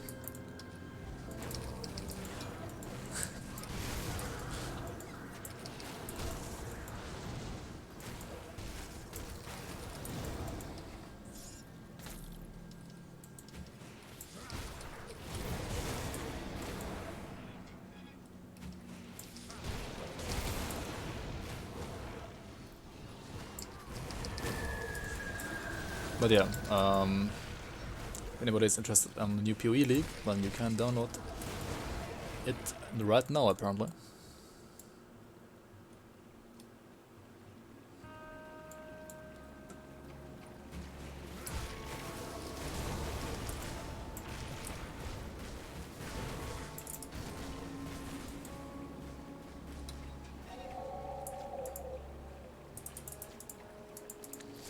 Did I miss some shrines? I did miss one on the Ancient Grove, right? Should we clear Ancient Grove, by the way, guys? We should, right? It shouldn't be that hard on normal.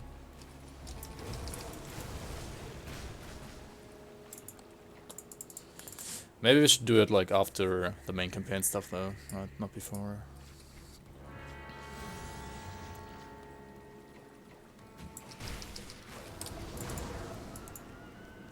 Got that one.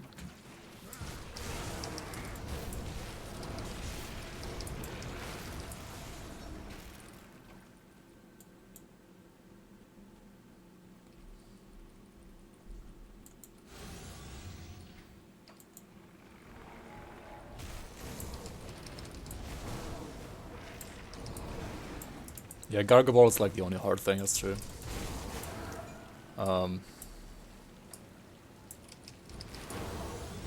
Why? Why what? Why wait with Ancient Grove?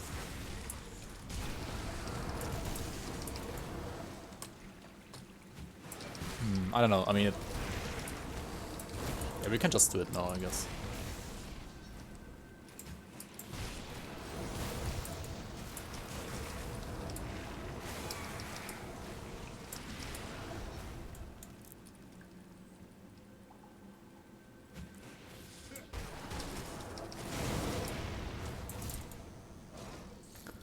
But the other thing is, I didn't even do Bastion of Chaos yet, right? I should maybe be... There's Outcast. I am respected now, right? So I do have the option to take the new quest from Asteria now, right? Also look at this. Can't touch this. Rather they can't touch me, right?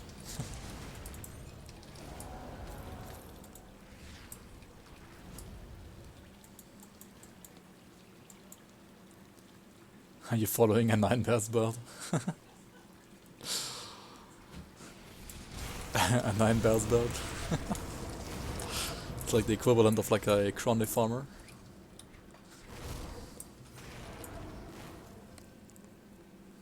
No offense.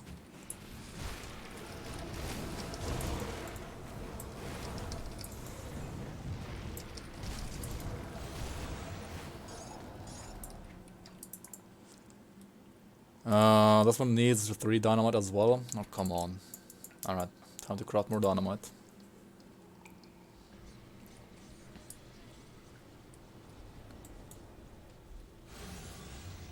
Because I want to kill the mountain as well. Killing the mountain also gives you like another achievement, right? So we want to hunt down some achievements as well.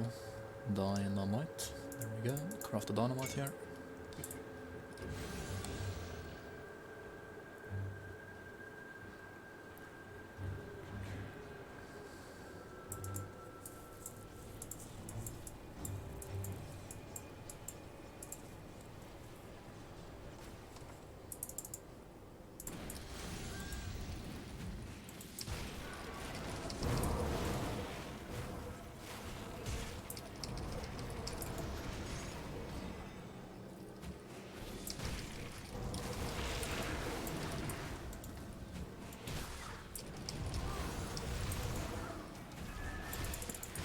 So you get a pretty shitty item over here.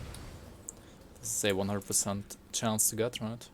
Actually, it might be pretty good for Mel build, right? It has vitality damage, and noxious fumes do deal vitality damage as well, right? This might be like a legit decent item for my build. I mean, it looks pretty shitty, obviously, but... but you can spam this like Editor Sandfest. Oh, that's shit.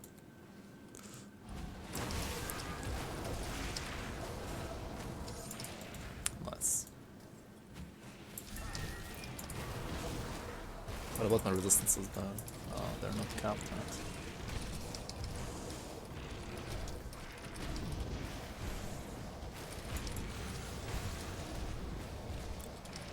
I mean, yeah, we can like use this as our filler, right? Yeah, no recharge on the farts, right? Seems good.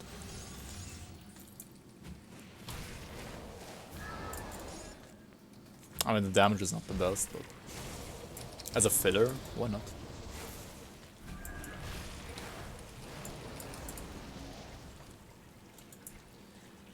So we lost Pierce, Elemental, and Stun.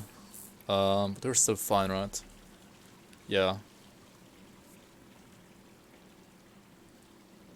Just need to put the Sanctified Bone in here for the Vitality resistance, right? Alright. Seems good. We're gonna definitely use that.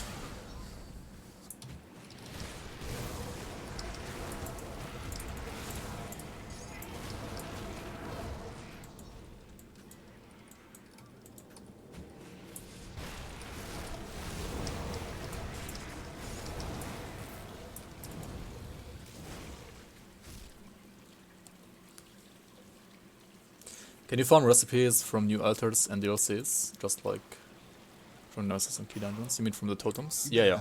Eh? Totems are pretty good for The black. I don't know what. farming recipes as well. Yeah. If you're the ethereal. Alright, let's go back to the apprentice real quick.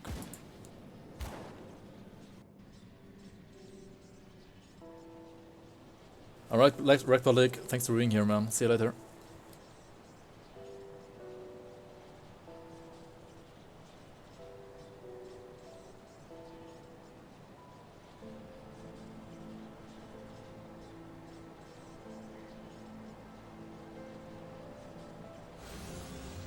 Let's take a look, shall we?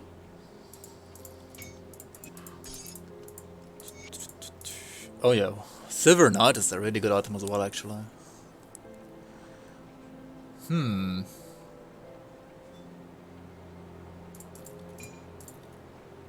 Also, we got a Galacross signed, singed plating of the eco.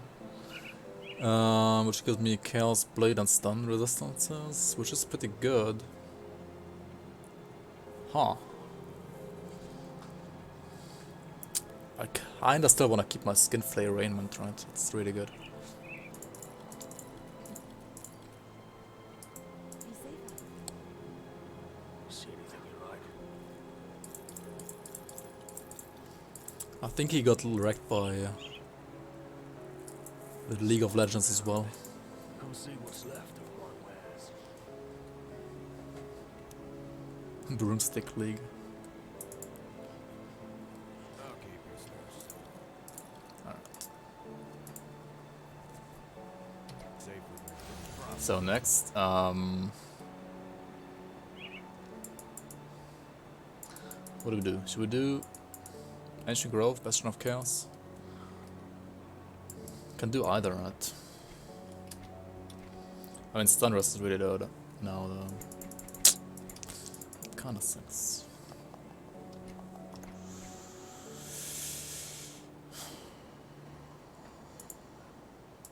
Safe storage, no questions asked. I'll hold on. Yeah, more Stun Rest would be nice.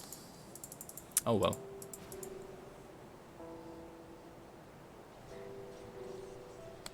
Like Singed in League of Legends? Yeah, Vanquisher. It's probably the closest you can get, right? You just zoom around, run around, and enemies die to your fire instead of your poison.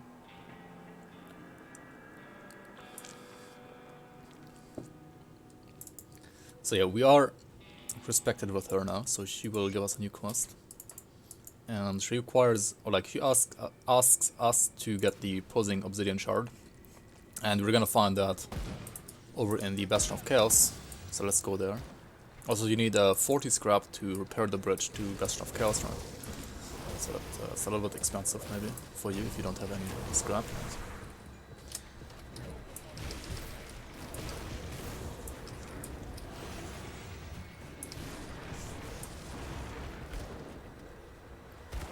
That's a totem.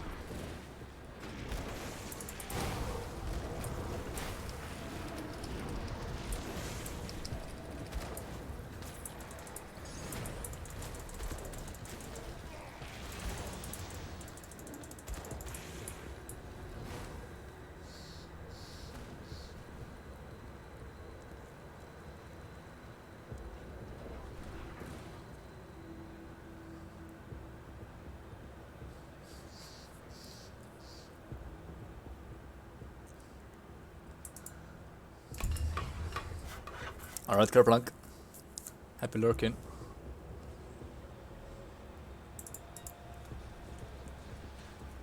Oh yeah, thanks for being here, man. And hey Kravos, how are you? Welcome, welcome. This is where all the boomers gather? No, this is where all the bloomers gather. Only bloomers in here.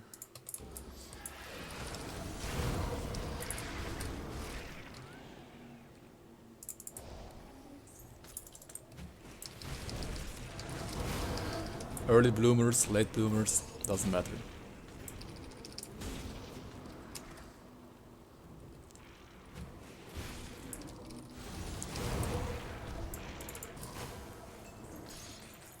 Oh, look at this, a treasure trove.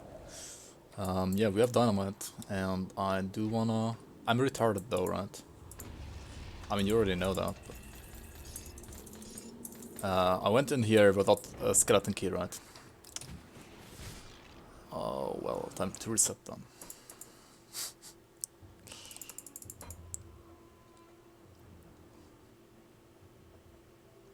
Because, like, I don't want to find the exit, right? That's gonna take longer than resetting. There's, like, an exit in Bastion of Chaos before the gate as well, but yeah, that's kind of a pain to find, to be honest. Come see what's left. Because it has, like, random locations that you can spawn in as well. Also, we got hiking legends and these. Wait, what's this? Aether and Stunras and Fizzras. I mean, yes, please. And +2 Heart of the Wild as well. Or these, which have +2 Terrifying Gaze and Aetheras. Honestly, I think I want the defensive ones. Because these are... They give me more damage, yes, but... Terrifying Gaze is like useless for me anyway, right? See you I have one problem though if I get rid of this, right? My cold and lightning resistance are gonna be garbage. Huh. Okay. So we need like a ring, for example, that gives me even more lightning res, or cold and lightning or the metal resistance. Maybe like a gloves as well, or no, boots. Like gloves and boots are kind of locked, right? Shoulders would be nice though. Oh yeah, these are nice.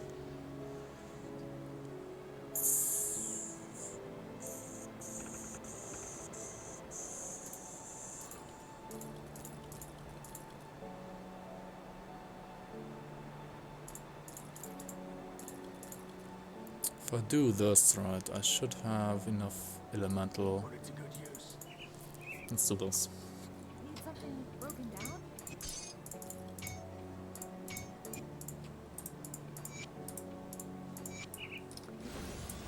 Oh, 77 pierce. That's kinda... Anything you like. Put it to good use. But...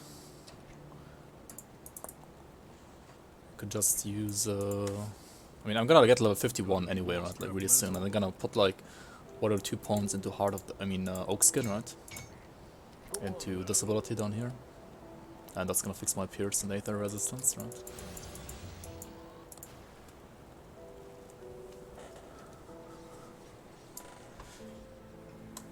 Fire skeletons. Is this Conjurer going to be a pet build? It has like a 1% chance to become a pet build, but probably not. I'm probably gonna do like a pet Kabbalist at some point. I mean, I know Conjurer is kinda the better pet class than Kabbalist, but Kabbalist is not bad, and yeah, I haven't played a Kabbalist either yet, so... Maybe someday I'm gonna play a pet build, and that's probably gonna be a Kabbalist.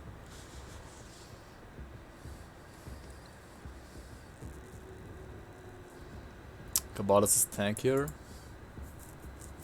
I don't think so, actually. No, Conjurer should be tankier than Kabbalist. Yeah, you can play Kabbalist with like Ravenous Earth, Vitality Caster as well. For Vitality, the worst out of the trio, really? Like, is Kabbalist weaker than Ritualist for pets now? I think for pets, Kabbalist should still be better than Ritualist. I mean, Ritualist is better than Kabbalist for Vitality Caster nowadays, but for pets as well? I don't know.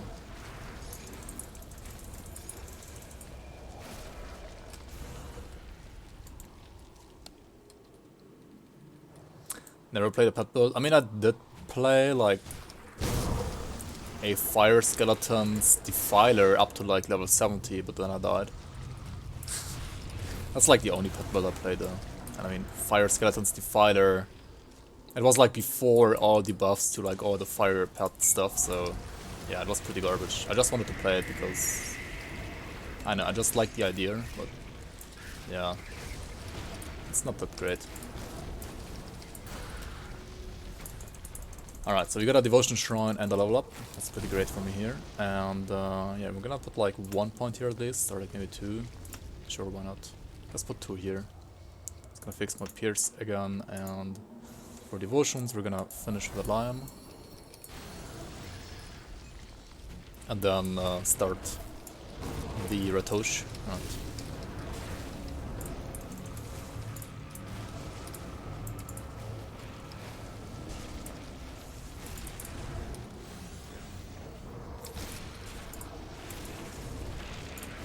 I don't know, these noxious fumes are kind of terrible, right? I would need like acid to vitality conversion, right, for it to be good, probably.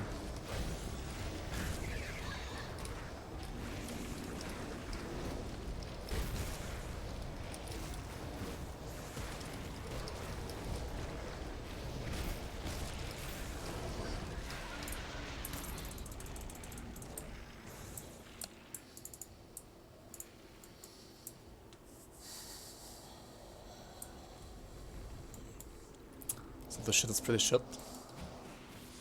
I mean, look at that, right? Just using shit, nothing else. It's not that great, right? Compared to my other abilities. It's pretty shit, I would say. They should buff it.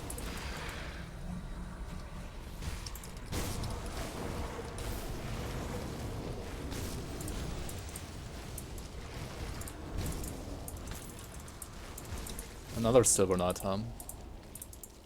Nice.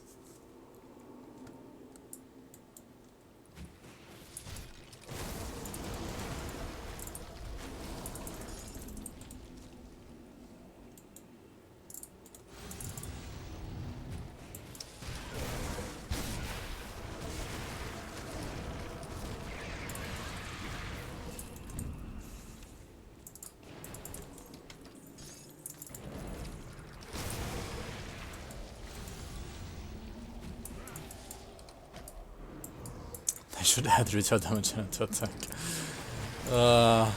Please no. That's not how it should work.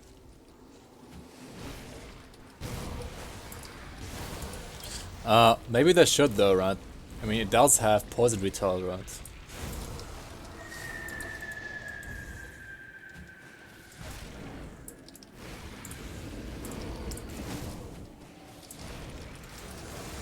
It's basically like retaliation killers 10% down, right?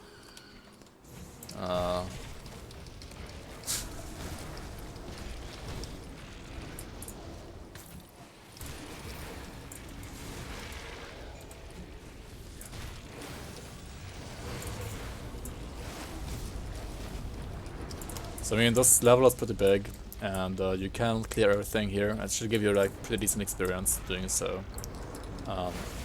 But I mean, since I already know the way, I mean, this was not the right way, but I'm gonna just go where you have to go.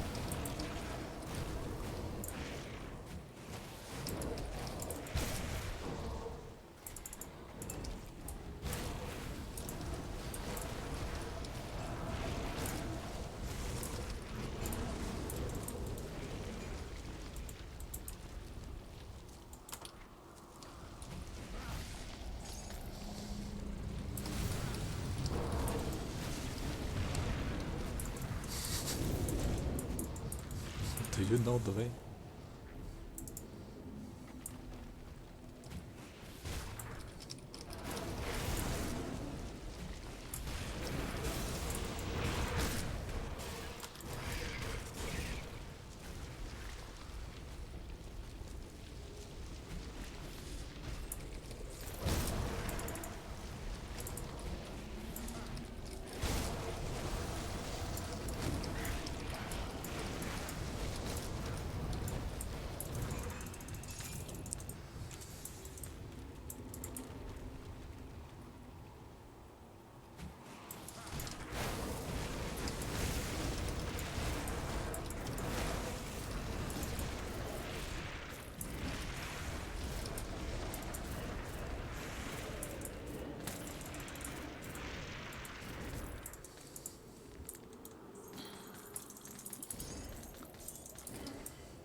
What is this? Oh, it's a cold nightblade item. Okay. What was this? Vitality to elemental conversion? I mean, that's not what you want, right? The other way around it would be good, but no, not like this.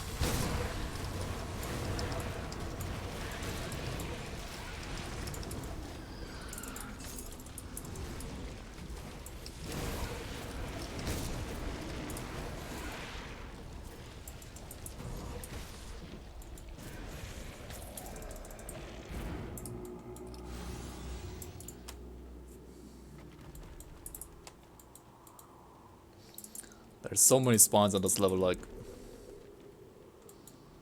It's kinda annoying, to be honest.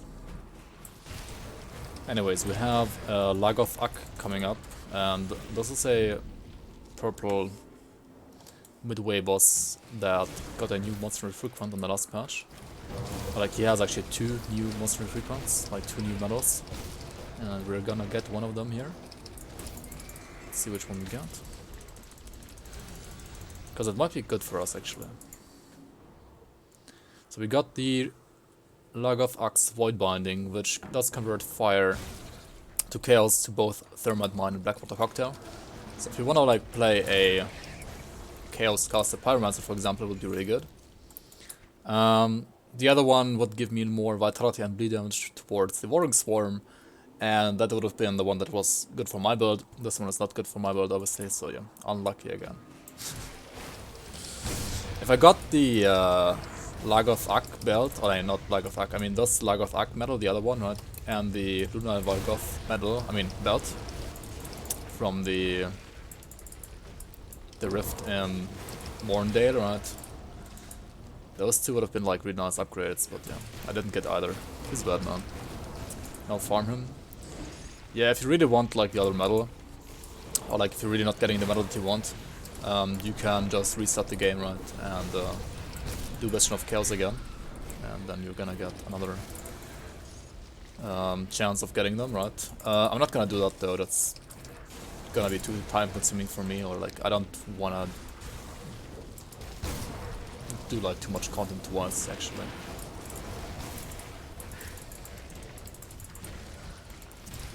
Especially because like Bastion of Chaos is a pretty long run, to be honest.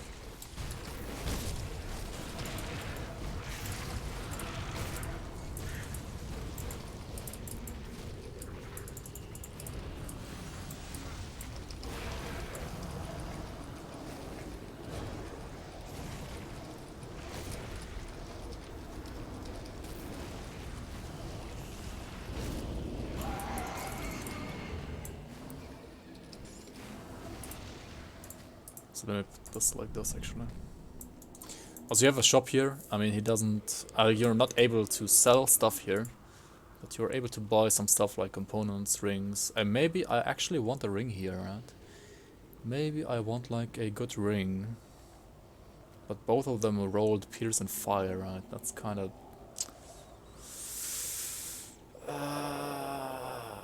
bad, I would say, right? Yeah. And yeah, you can buy the shield as well, this Dubolt pistol, Force Wave weapon, as well as the Sigil of Consumption weapon, which might actually be...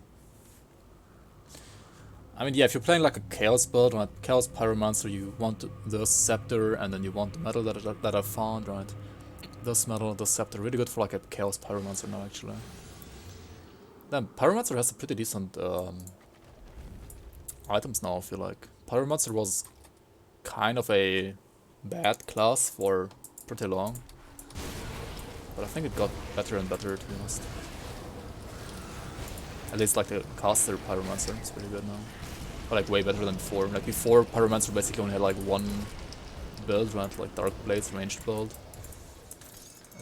But I feel like Pyromancer has way better caster options now compared to before. Which build is the best build using guns for ranged? If you don't have like any items, then Purifier. So like Inquisitor and Demolitionist is like the best. The best class for that.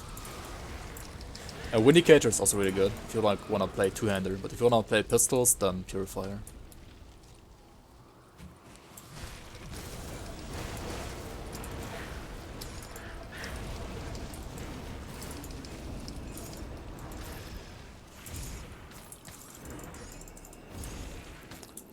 So like Purifier is Demolitionist and Inquisitor, right?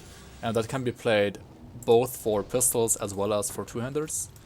But a Vindicator, which is Inquisitor and Shaman, is arguably better for two-handers. At least for beginners, because you can just play around Promise Strike. And Promise Strike is really good for two-handers, even for ranged two-handers, right? And you also can farm the Agdenborg Spark Thrower in Act 5. And also, if you check out my builds, like my Google Docs, right, I have like it's like a little bit older of a build. It's called like a Promise Strike Vindicator. If you just Control F and like search for Vindicator, you will find it.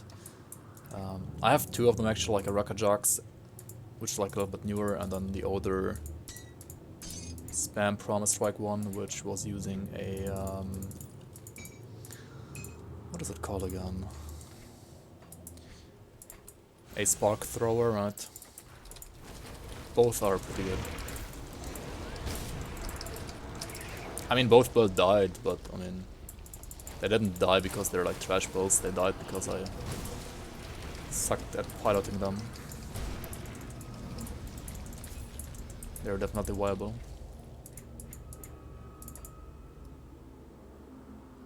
Sandstorm, Arcane Codex. Rune Curve of attack might be decent actually.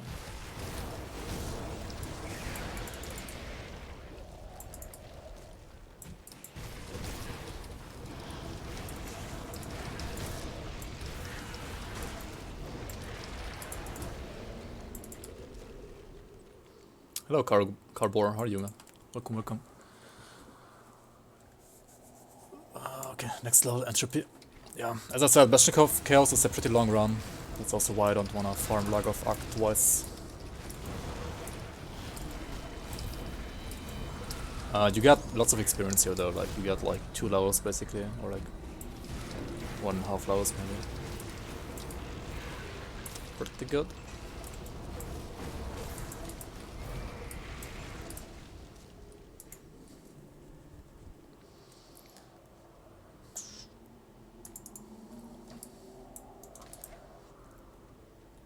Also those, right, if you're playing... Dude, I'm finding so many like juicy chaos items, it's crazy.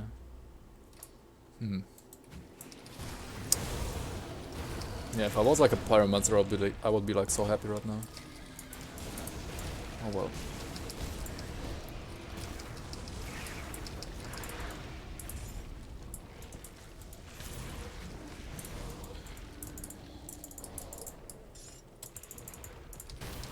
But I mean, that's the advantage of a Vitality caster, right? I didn't find shit, but I'm still basically wrecking everything, right?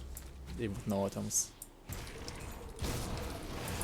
Like, even with no good items for my class, right?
Alright, we have the boss coming up, Sharzul, and he deals lots of fire damage, obviously, so what you can do, for example, if you have like a Flame Drinker ointment, you can just use one, right? Just to be safe, right? Also he has a... Okay, he has the blue Word Eater, right?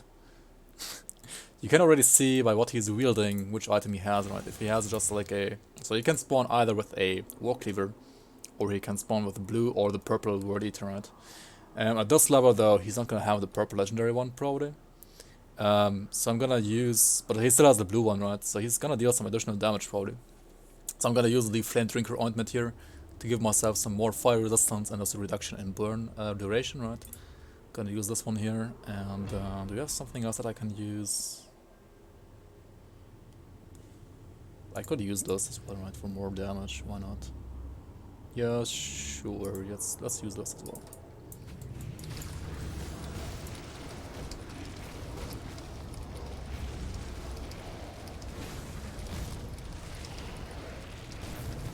Also, Fevered Raging the Sky is like a little bit more cast, maybe. Never mind, he does like no damage to me. But yeah, we got the blue Sharzul's Furnace, which again makes me wanna be something like a Pyromancer or like a Commando now instead, right, of what I am right now. Oh well. I'll use it. So this weapon has the Hell Path ability, right? This one. Which looks pretty nice. But yeah, since this has no vitality damage, it's gonna be garbage for my build. So my level, what is it, like 24, 23 items are still better than the blue level 45, like, end boss of a dungeon MI, right? It's kinda sad, but that's what it is. Another chaos item, holy shit, dude. What's this? Spark Stone Scepter. Let me remove all the weapons I don't need, or that I'm not gonna use anyway. We're gonna see what we pick up here. Maybe we can pick up some like good resistances here. Or we don't pick up anything because I don't have room.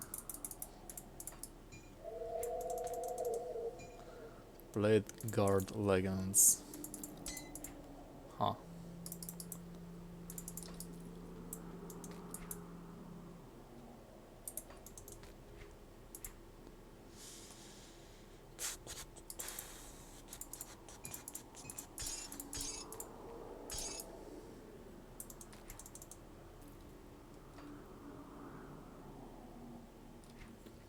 Maniacal Spoilers might be decent actually. Maybe not, no. What do we have here? Imperial Leggings of Incantations. Okay.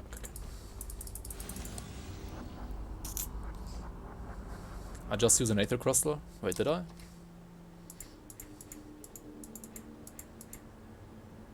What? No.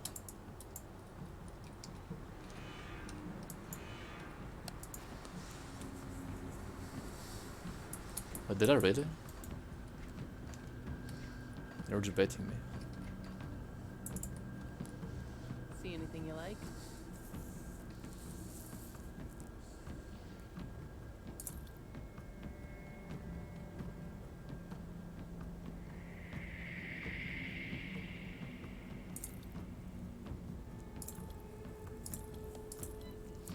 What would I suggest for a tanky melee build other than Death Knight? I'm not a fan of the cadence skill. I mean, you can play Warlord and level with like Force Wave, for example. I mean, you can level Force Wave or like play Force Wave on any soldier now, to be honest, even in the end game. You can also play a Conjurer. I mean, it's the end game, or like the ideal end game for this build is gonna be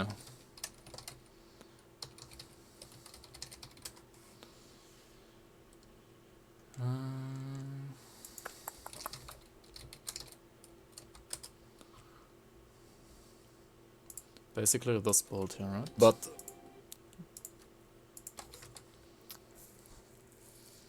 and this kind of plays like a melee build as well.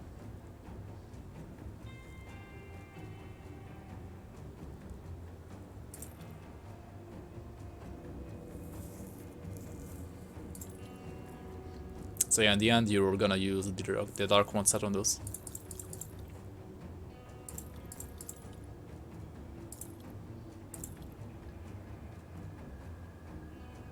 Star of Shadows, no. This one's got a bunch of resistances actually. Imperious of Shattered Reality. Pierce Lightning Chaos. I would lose my +2 sigil though. Like Hungering Rifts is so good. Crazy good.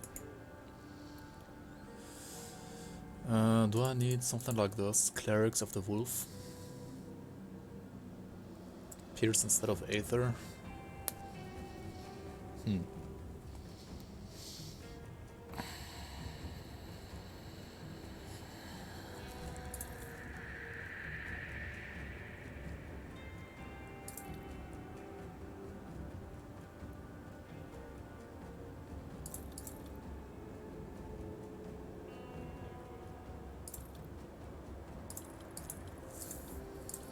Actually, I'm pretty happy with my gear, how it is right now. I don't really need any upgrades, right? Maybe belt, but...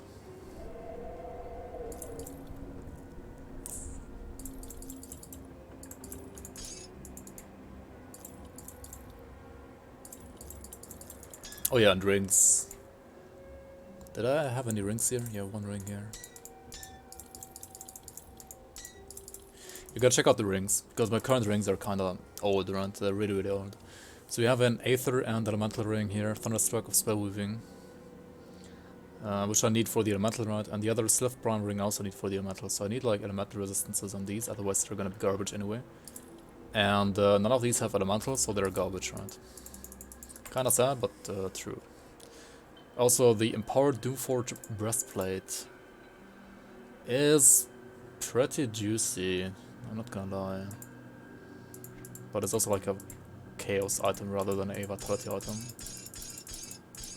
Put it to good use. Let's see what Anasteria has to offer for us. What did I suggest? You can check out the link I posted for Melee. Other than that, you can play like a Warlord, for example.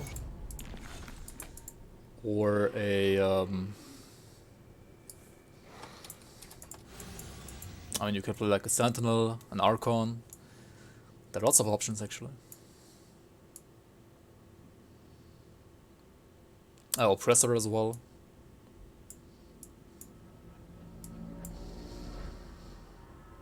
Alright, should we go for the Ancient Grove? Let's do the Ancient Grove, right? The build I'm playing is tanky. The build I'm playing right now is pretty tanky, I would say. I mean, it's not really a melee build, but you have lots of leech, you can... I mean, I just face tanked Charzul, so it's not squishy either, right? But this build is rather tanky because I just have all my resistances max, which you should have on any build, right? And then it is tanky because you have lots of skills that have lots of leech. So, I mean, yeah, you can just stand still and leech, right? Like that's just like drop all your abilities, and you don't have to even attack, right? Just drop your abilities and stand still.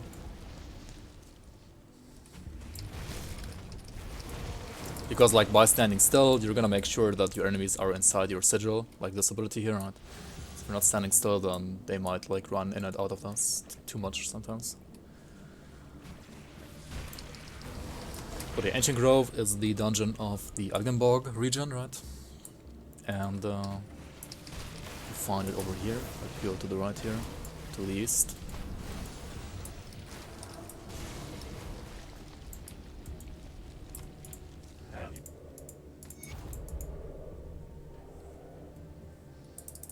And this guy actually gives you a skeleton key for the dungeon as well. And also, there's gonna be a shrine in here, right, if I'm not mistaken.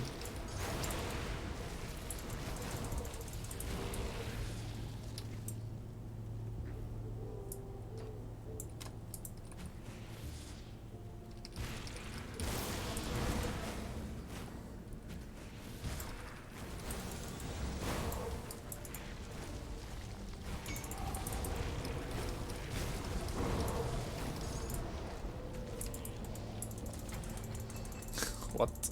Double legendary? Holy shit, what is this? Okay, yeah. And still, like, nothing for me, right? This is for Cold Nightblades, and this one is for Force Wave Soldiers.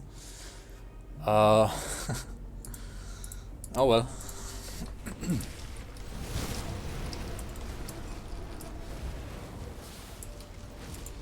Still gonna proceed using my level 23 item.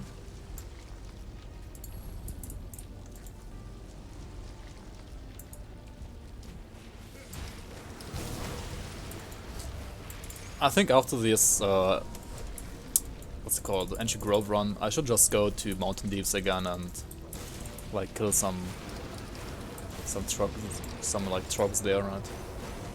To try to get like a higher level version of what I'm using right now for these bones, or like a higher level bone blade and a higher level vampiric bone wall, right? That could help me out a little bit, maybe.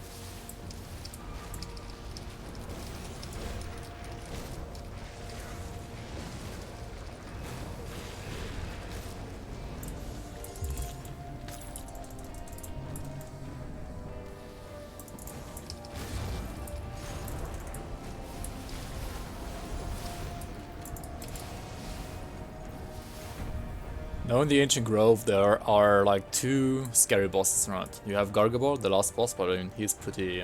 I mean, you will see when you fight him, right? And then there's the Death Stalker. She's like a grey manticore, and she has several spawn locations throughout this dungeon, and well, she can be a little bit scary. She also has like a resistance reduction or like the A reduction aura. And if you have like low DA, she might be able to crit you. So you have to like be on alert whenever you see like a grey kitty. Because she doesn't seem like she deals lots of damage, but she can deal lots of damage. Other than that, there are 3 other bosses that are like worth farming, or like worth searching for, as well as this Stride of Corruption here. Which just gives you, well, it's kind of like a death room. I mean, it is basically a death room, right? And it will give you like pretty nice amounts of loot.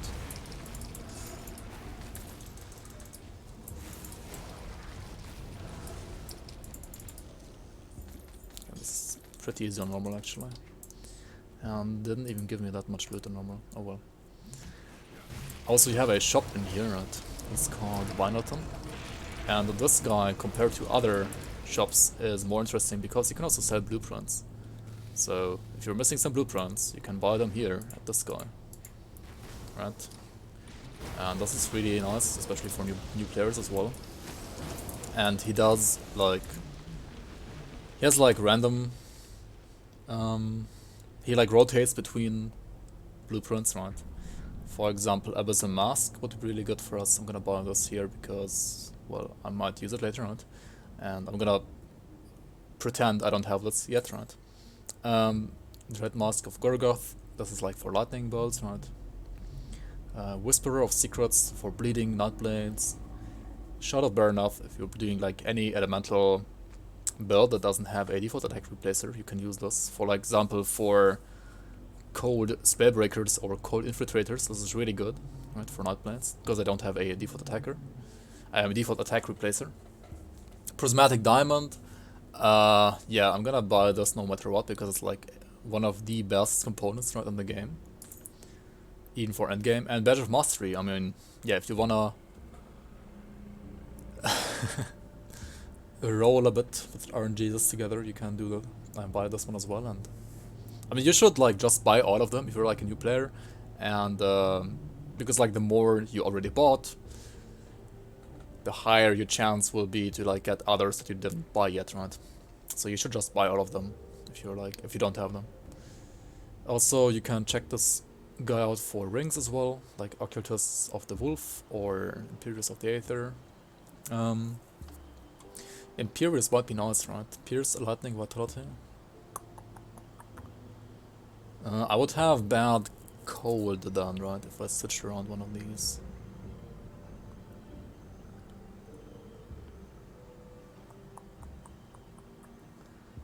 But maybe I could like use a dense fur or maybe my pants, right? Then I should be fine. But is that like worth it or not?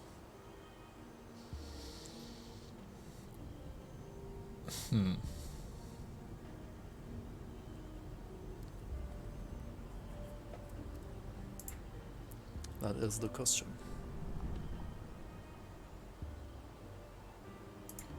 And yeah, these also sell like belts and offhands. They're also pretty nice. Check them out. Also, if you're playing like a ranged prime strike build, this will also sell you like an Agdenborg spark thrower, or at least like have a chance to sell this. And these are like for what is this, like a pet build, an Oathkeeper, physical Oathkeeper. This one for like an Word of Pain caster, so for like an Inquisitor caster.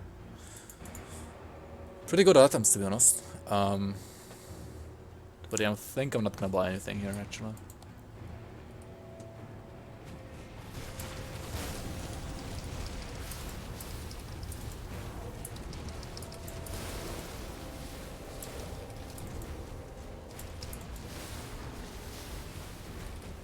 Like the ring was decent, but not like GG, right? So I'm just gonna hope I'm gonna find a better one anyway here.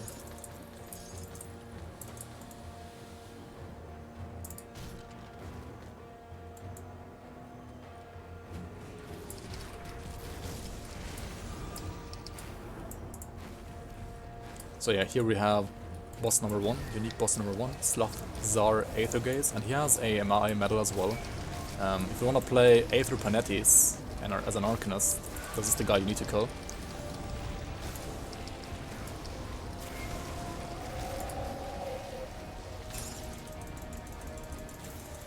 And here it is, the Sloth-Zar's medal.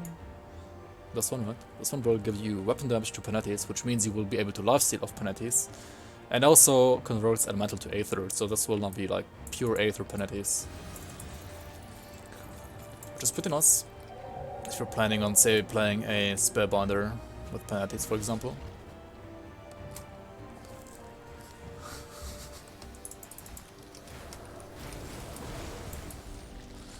So I'm gonna check out the rest of this area here, because there's gonna be a green crab here. There he is.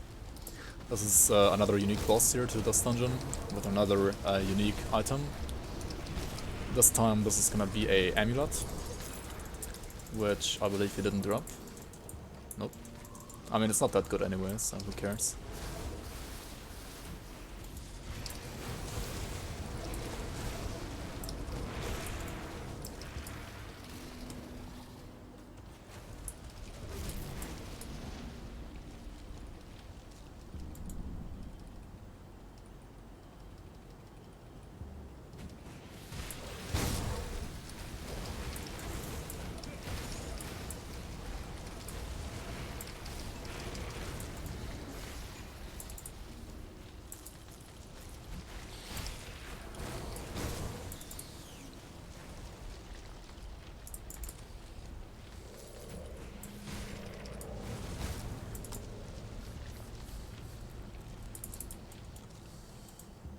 And yeah, since we didn't find the Grey Kitty so far, she's probably gonna spawn in this second level now. Like, she has several spawn locations in the first and the second level.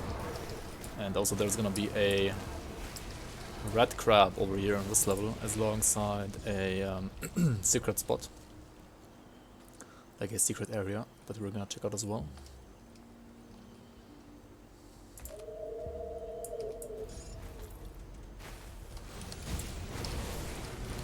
She doesn't even spawn in normal elite? Oh, she doesn't spawn? Oh. Death Kitty doesn't spawn in normal elite. I lied then. What the hell are you two doing? Hey Renan. Welcome, welcome. But yeah, this over here is the secret area, and this is also where you get like another of those totally normal shields.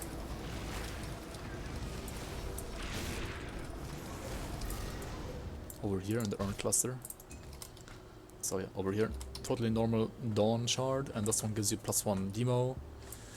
On normal, again, you will get 1 per character per difficulty. Level 50 version on normal, level 75 on elite, and level 94 on ultimate.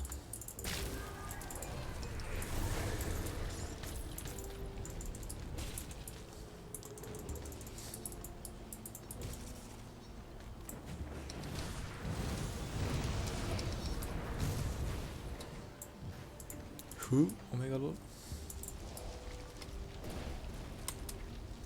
So yeah, we're gonna go back here a bit and check out the spawn location for the red crab.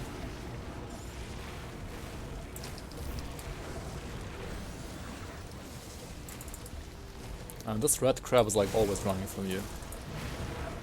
So we have a totem here. Nice.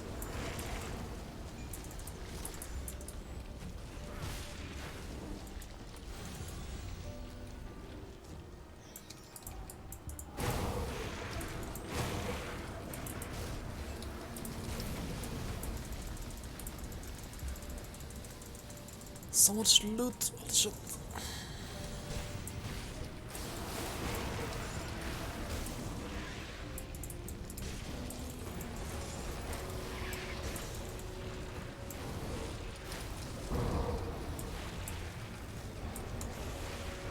Alright, usually the red crab spawns around here, but I mean, it's always running around, right? So we might have to backtrack a bit again here to find it.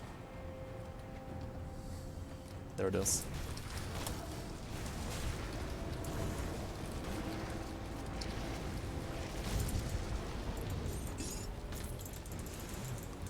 And yeah, this one has another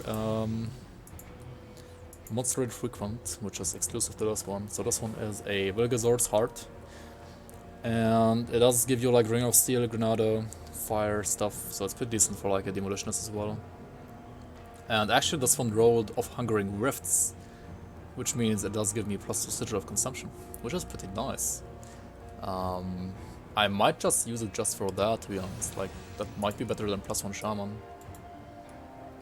Considering this has pretty good resistances as well, right? Chaos resistance. Yes. At least more helpful than the poison resistance, right?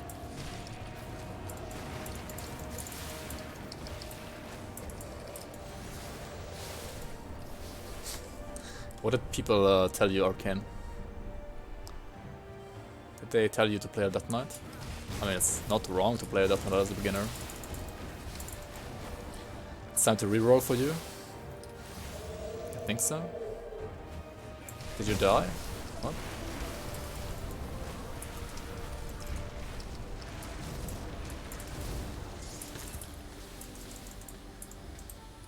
Oh, did you die? No. Maya asked, do you like pets? It's like always the first thing she asks. Right? I mean, she's all about them pets. Right. All about them pets.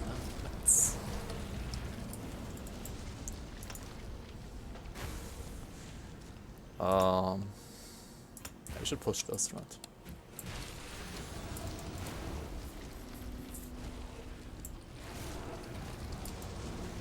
Oh, you said it's time to reroll to me. Wait, what?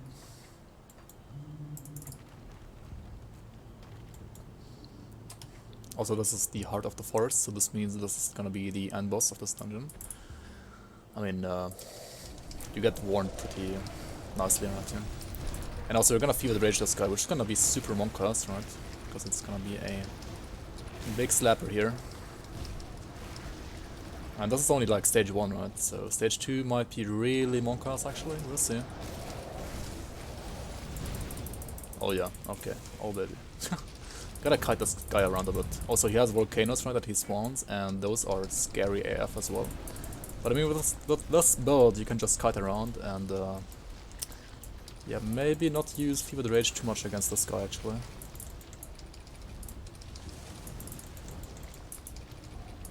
What is he doing? Hello? Okay, he's dead. We got a resistant Gargabor Ring of the Badger. Now Gargabor's ring is pretty nice for Granado builds as well, because it does give you +3 to Granado as well. So yeah, if you're playing like a demo, clearing Ancient Grove is really nice actually. Like this ring is really good. This amulet is really good now for as well for demos, for Granados, right? But I mean, for the build I'm playing right now, it's kinda useless. So, no upgrades yet again. Maybe some good loot here though. Let's drop the weapons again that I don't need anyway.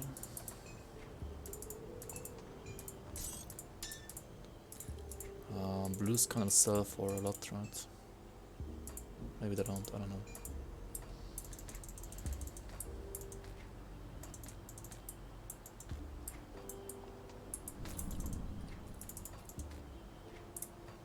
Oh, what the?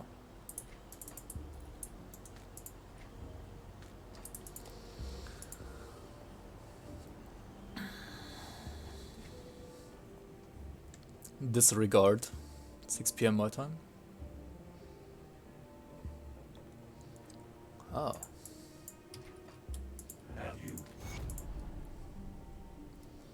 So we got a Razor Leaf Glaive with +2 all skills to Shaman. That's kinda juicy. Right. Let's put it into the second slot here, because I think it's still a debate, to be honest. Like, this is... It looks really good, right? But honestly, it's probably still gonna be worse than my level 23 items.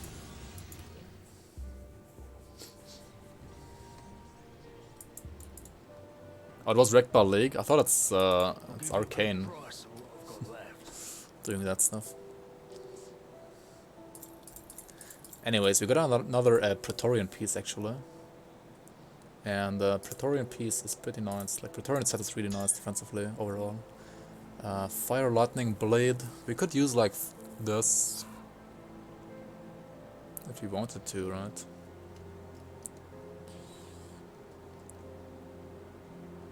Perhaps. I mean, definitely. Or we just use Praetorians here anyway. Yeah, I think we just use Praetorians, Shoulder Guard. Like, these are really good, really defensive, pretty nice. And Order of Protection is pretty good as well, actually. Wit and Chaos Rush. How do we do this? Instead of the Primary Ring, maybe? Level 55, though.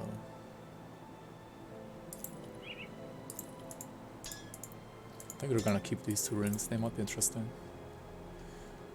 Also, Pierce Poison Aether on gloves. We need the elemental, right?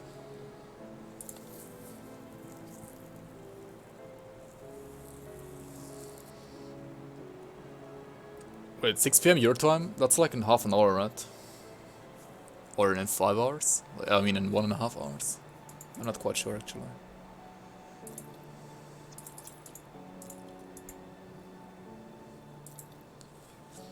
Hello Dendre, welcome. Welcome back. It's midnight. Oh. Wait, what?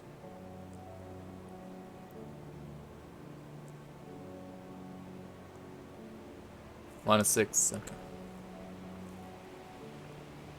Oh yeah, Ohio is like 1 more hour compared to New York, right? Chains of Anguish. Should we use this? Are we gonna be like a Crucible players? So, okay, this one looks good, right? At first glance, but then you check out the skull, and then you're like, what?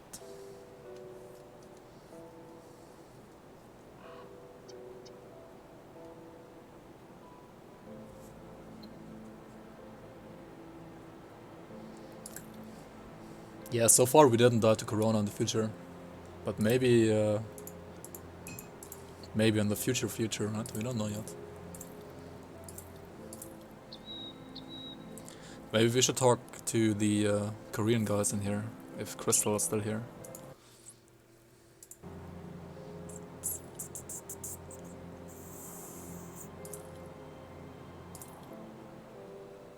Also, we got this one. Empowered Obsidian Seal. I mean, okay, this one, yeah, I'm definitely gonna use this one, right? Look at this Elemental Rust.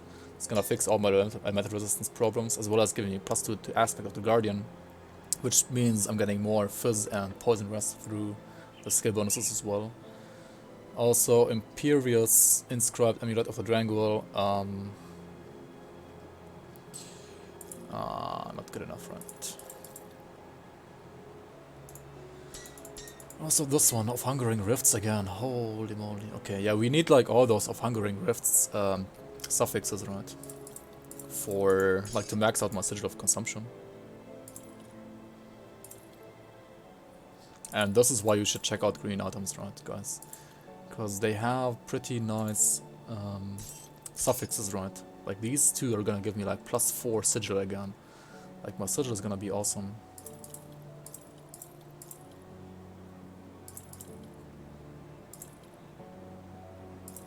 So did I sell a Thunderstruck of Protection? What am I doing? Look at this baby. Vitality, Aethers, Elemental, Stun Reduction. Yes, please.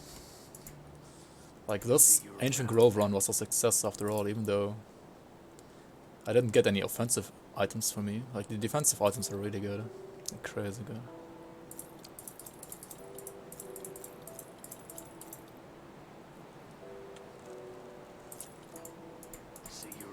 Alright, seems good. Let's take a look, shall we?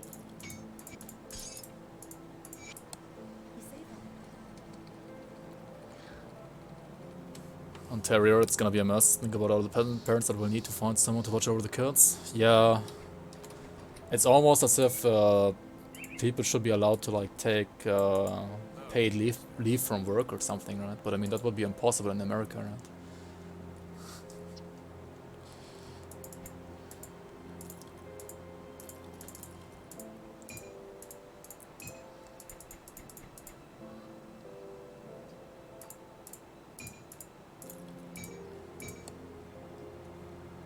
Ontario equals America. I mean, it's not America, but I mean, it's technically it is America, right? Because America has like 2 continents and like North and South America. You know, technically it is America. It's just not USA. German education, KW. Americas. Oh, come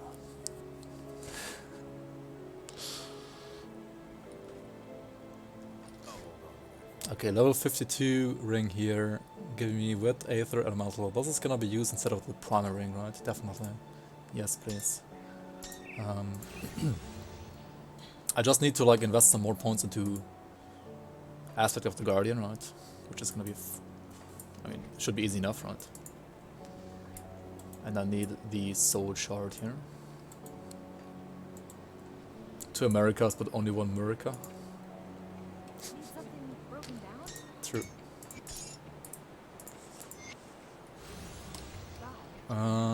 Okay. Now, which other ring do I want to use? I want to use Hungering Rifts, right? I think ideally I want to use Hungering Rifts and Obsidian Seal. And then not this one, right? And then maybe this one as well. So I can't sell these 2. I'll give you a good price. on what I've got Anyways, left. let's move on with the Act 6, right?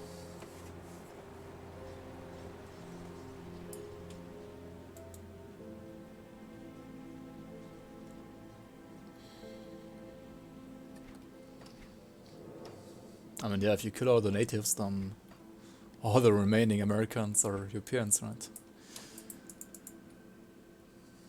There's a reason we left Europe, though. It's called religious freedom. And that's why the Mayflower went, at least. Mayflower people went because they wanted religious freedom, right?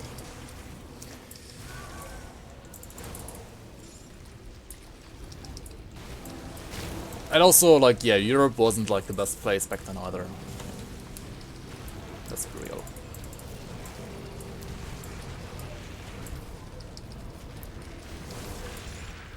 Like, freedom did sound pretty nice when like the country's like ruled by shitty rulers, right? You rather go for freedom.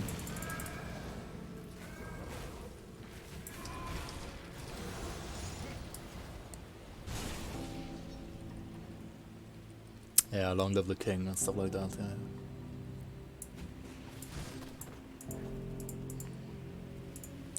Okay, so this guy is like a 50-50, right? You either save him or you don't. And that's like literally 50-50. Yo, Circle of Life, long time no see. And welcome back. With 11 months already, holy shit. Bloom's out for Circle. How are you, man? Thank you so much for your support. Quite busy lately? Ah, that's okay. Glad to see you here, man.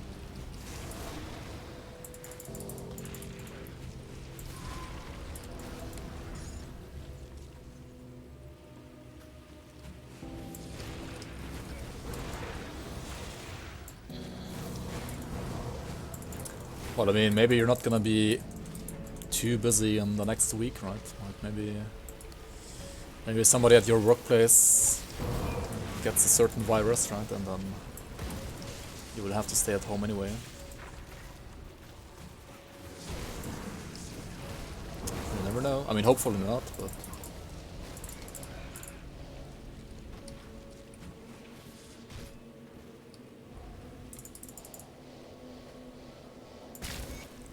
This ability is really shit, like, literally.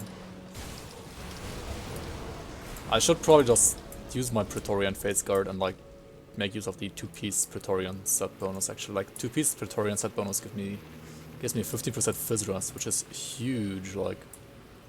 I would have 38% Fizz Rush at level 53, and that's actually crazy. And like 40%, around 40%, right? Because I need to max this out. Or like put, probably like 2 more points there, maybe. Right, I have like 72 right now. It's not ideal.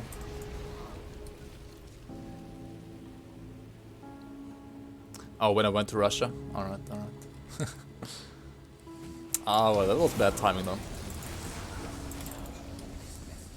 Or like, not bad timing, more like unlucky timing.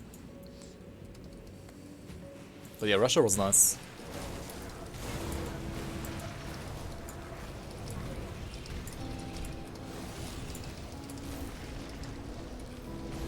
Ball log. Yeah, we could just face tank this guy as well, right? Easy clap.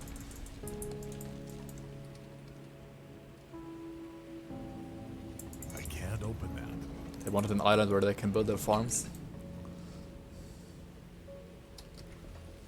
Okay, cool now. I was between.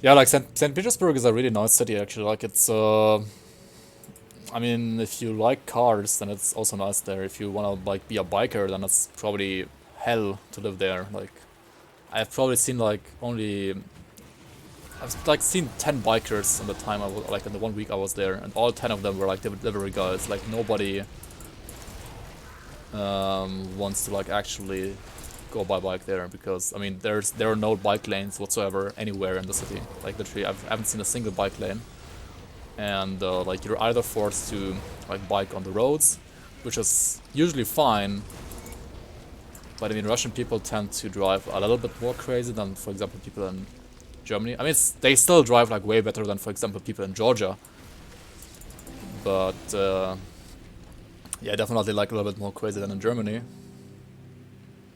Motorbike or cycle? Like cycle.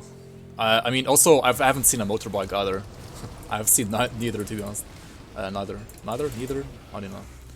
You know what I mean. My pronunciation is ass, but you know that as well. Also, I don't have to search for any more wagons, do I? No, I don't have to.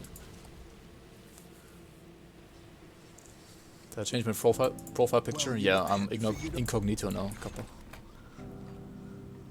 Both pronunciations are acceptable? Hell yeah. They're owned by young mothers. I don't know. I mean, or you just drive on the sidewalk, right? But like sidewalks are pretty full in Russia as well. Or I can see it in Petersburg at least. Because lots of people are using public transport, which is pretty well, like, pretty good over there. I mean, most of it is rather like still good, not like because it has been renewed that much. It's like most of it is still like from Soviet times, at least from what I've seen. But at least they're like maintaining what they have from Soviet times, right? They're not like putting it into the garbage bin. But also on the other hand, I haven't seen like so many like rich people showing off their crazy cars as in St. Petersburg. Like, it's actually crazy, like, yeah. So many show-offs there, holy shit.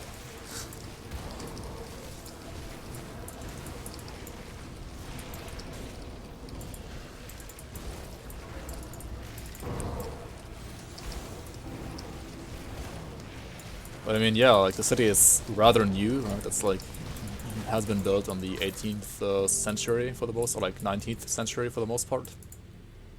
It's a really like modern city by like European standards. There you are. We'll discuss. And you can see that in like the layout of the streets, for example. It's very like American, so it's very only have like straight big roads, right?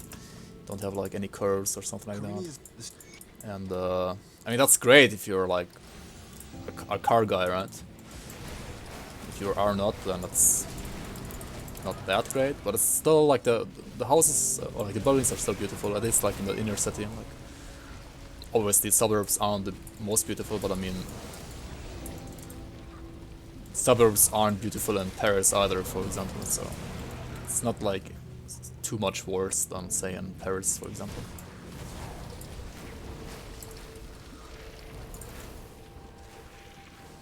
But yeah, had lots of fun, went to some nightclubs as well with my friends, and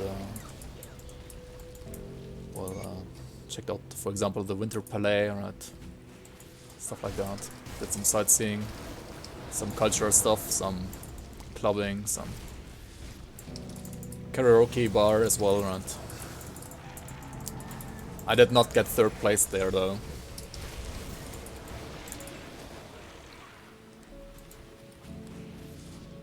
Rave parties? I mean, there are some in Russia, yeah, but we didn't actually go to one.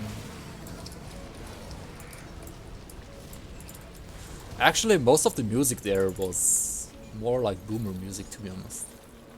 I felt like in the random club that we, or like the random clubs that we went to, they had like a higher average amount of boomer music compared to German clubs.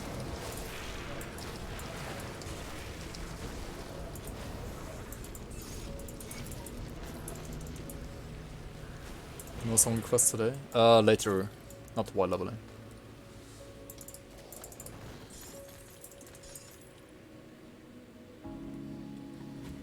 Also, yeah, here in the Seal Cap district, right, I didn't talk much about the game.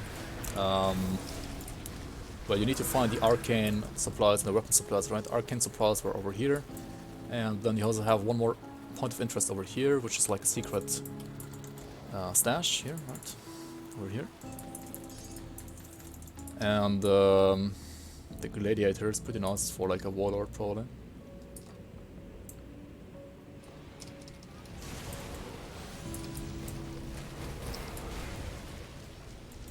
But yeah, other than that, you can also go down here into the tomb here.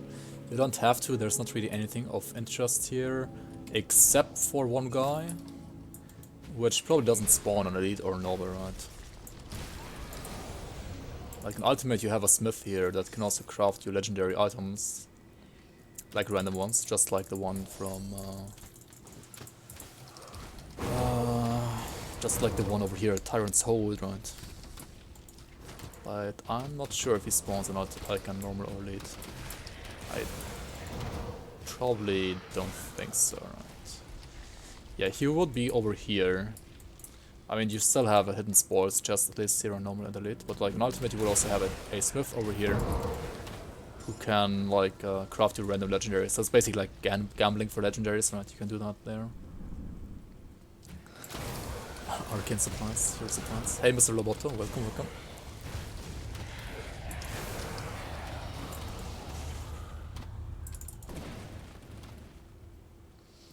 Also, oh yeah, let me just give you a Grim Tools for the spell right now, right?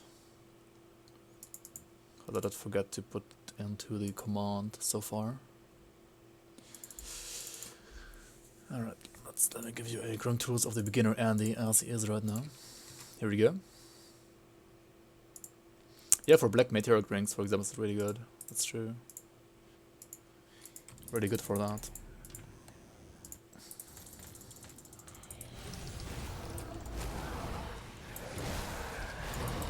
So yeah, over here.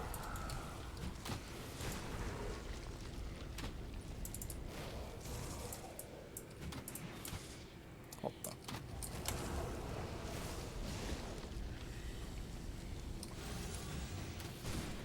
Hey Kavastainen. How are you?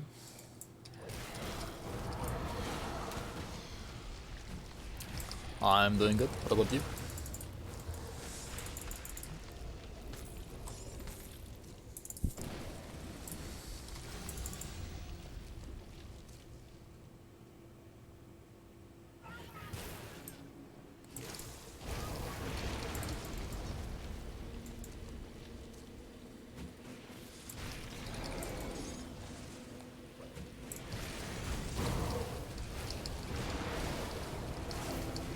Your chat is funky. I mean, oh, it's not funky, it's a bit different. But also, I'm sometimes blind, like sometimes I can't read chat, right? Please don't take that personal.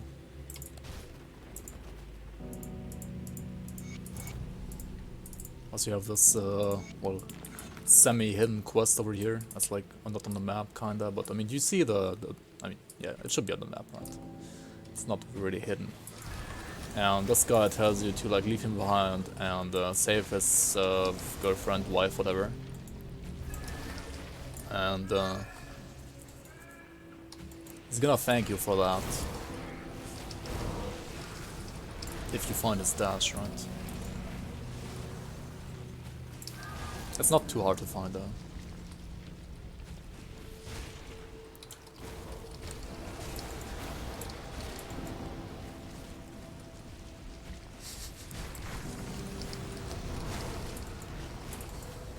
Come on, it's not 99%, maybe 98%. But yeah, his stash is gonna be over here. Right next to the harbor.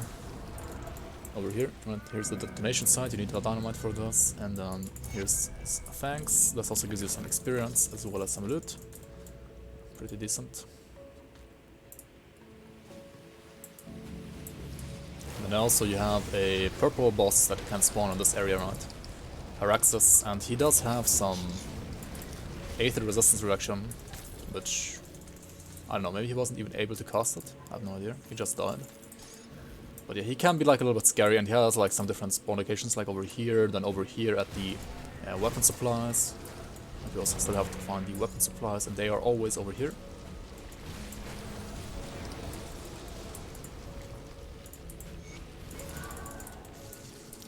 You can also enter this house here if you want to like get some more lore, right?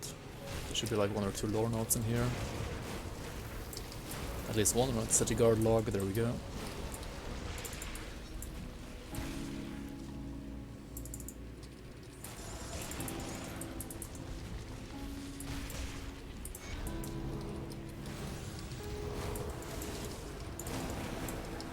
It's like a chance of a Magi ring drop. Oh come on, it's not that bad.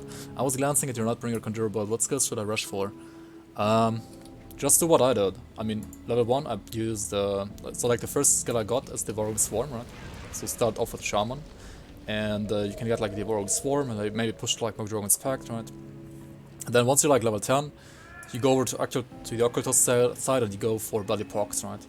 And you just rush for Wasting. So like you put a point in Body Pox and then like just go for Wasting. Like all this way Devouring Swarm should carry you. And then you max out Wasting next and get Fevered Rage. And Fevered Rage alongside Wasting, alongside Devouring Swarm is gonna carry you like a long way already. And then what I did next is I got the Sigil of Consumption. You can also aim for Entangling Winds over Sigil of Consumption as your third ability first. It doesn't really matter which one you use as your third and which one as your fourth ability. But you should eventually get both Entangling Winds and Sigil of Consumption. And then also you should get like defensively Aspect of the Guardian, right? Aspect of the Guardian, Possession, and Oakskin is really important as well. And like maybe a 1-pointer in the Heart of the Wild. I wouldn't put more than 1 point here, this is just a 1-pointer as well actually, I just get some bonuses through gear. Because like percent HP is gonna be more important later, it's not that good right now, or like while leveling. Just put like, if you want more HP, just put more points into your mastery bar. And yeah. Also you want like the totem. You don't have to use it though, like I would be okay without the totem right now as well actually. But like eventually you want to have the totem and the blood pact as well.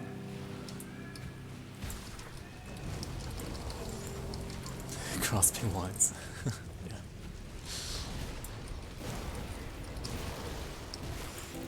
Yeah. And yeah, I mean, you will have lots of leech through the Sigil, as well as some minor leech early on as well through Devouring Swarm. Devouring Swarm is gonna fall off later, like at level 30 to 40 plus, it's gonna fall off already. You still need to use it for the resistance reduction though, right? There's like a huge amount of resistance reduction that you get there. And also later, you should also grab Curse of Frailty and Vulnerability to get even more resistance reduction towards vitality damage. But right now I'm not gonna do that. Like I'm probably gonna switch out Entangling Winds for Curse of Frailty later. But right now I don't really need it that badly. Also there are like 2 groups of people that you wanna rescue in the, like in this area here that's coming up. Like number 1 is here. It's like the first group, right? Because this one is attached to the quest that you get after you hand in the arcane supplies and weapon supplies quest, right?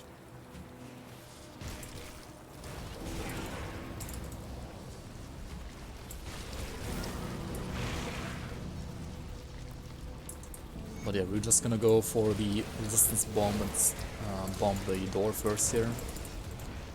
Then we're gonna come back for some side quests here. So I just want the rift gate here at Crown Hill. Gonna port back to Steel Cap to grab another quest. Good work. You can with this team. So right, this is Liberate the Liberators quest, right? We've already found the first group and we're gonna find the second group as well, pretty soon. But more importantly, you wanna pick up this Yvonne's quest over here, and she will ask you to find her memory, which is like a lore note as well. And yeah, we're gonna talk about this in a second a little bit more, right?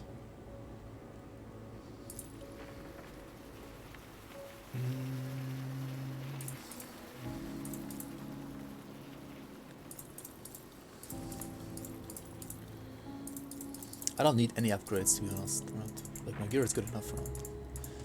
Put it to good use. Already have some ring upgrades coming up, right? So let's go back to Crown Hill. The YouTube guide you made with that character, is it softcore or hardcore? You should always be able to tell in the top left corner. If it says like hardcore over here, then it's hardcore. If it doesn't say hardcore, then it's softcore. And yeah, it should be hardcore as well.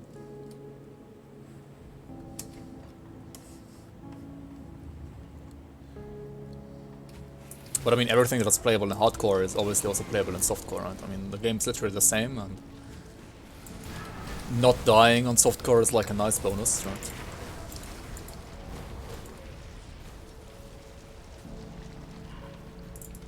So you have a one-shot chest over here. So this one in Ultimate would give you a guaranteed legendary as well. Here just gives me like a blue one, which is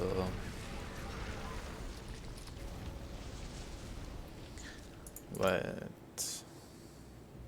Oh yeah, I wanna switch around my ring, right? I'm gonna lose a bit of Aether Rest, but that should be fine, right? And I'm gonna do some Elemental as well. That's maybe not fine, actually, right? It's like barely fine. Yeah, barely fine. But like the main reason why I want this is for the +2 Sigil of Consumption, right? That's gonna be awesome. Also, this one would give me another +2 Sigil of Consumption, but it would like reduce my poison rest to 68. So I need some more points into this, right? And now it should be fine to use it. Yeah, there we go. And now my Sigil is at 22, right? Oh wait, I don't even need it. Yeah, it's like only overcap points. I don't need to put it that high.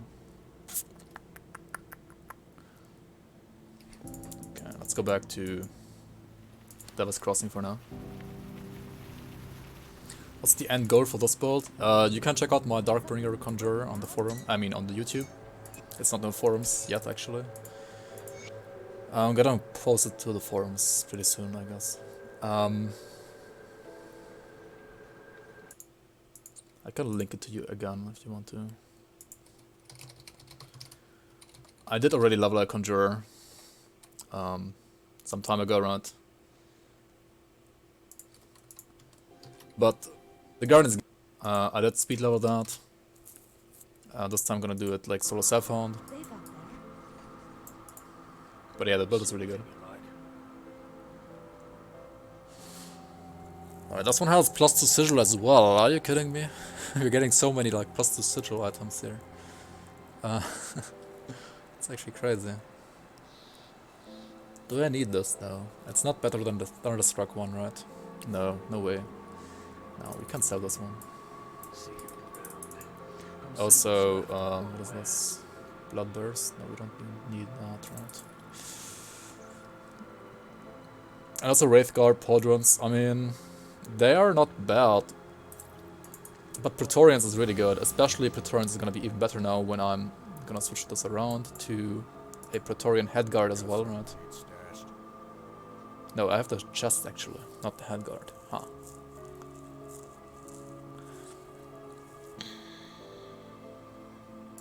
Okay, if I use this though, I'm gonna use this. Otherwise I would have only 20 points, etc. Right? Yeah. Let's do it like this. Okay. Do I even wanna use a 1-pointed Wendigo totem? Probably not, right? I should spec out of it now. It's kinda terrible. But I can't go to the respecker. I mean, I could, yeah. Yeah, I just should go there. Let's take a look, shall we? Do I want to keep this for a little bit longer? Maybe, right. But yeah, 2-piece Praetorian is gonna give me 15% Fizz Res. So my Fizz Res is at like 42% now, which is really, really good. It's really high, actually. Yeah, let's just blow this up and use the 8th Res here. Some overcap is never bad, right? Let's go back to Covens for now, to the respec lady. And yeah, we have to like remember that we still have a portal up over here in Coven, and the harbor, right? Let me And clear let's your remove the mind of totem regrets. and put this point like, Let me clear your mind of regrets.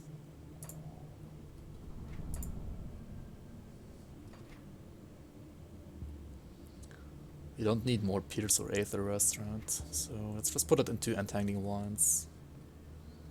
Yeah, should be good.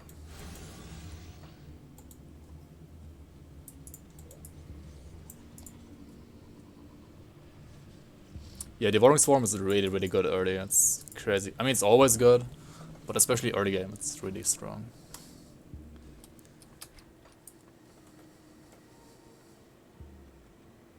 Well done in 7 years. Well, yeah, kinda. So yeah, we got Yvonne's memory over here. Now we just need to rescue the Nadia group, right?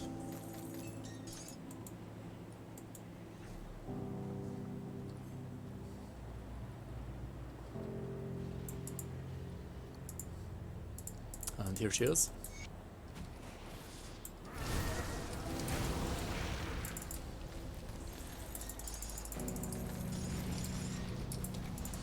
Alright, let's go back to Steel Cap, right? Solo stash farming? Yeah, like, I'm not using shared stash. I'm pleased to hear. Good on. I believe. I mean, usually so SSF means like solo self-found, right?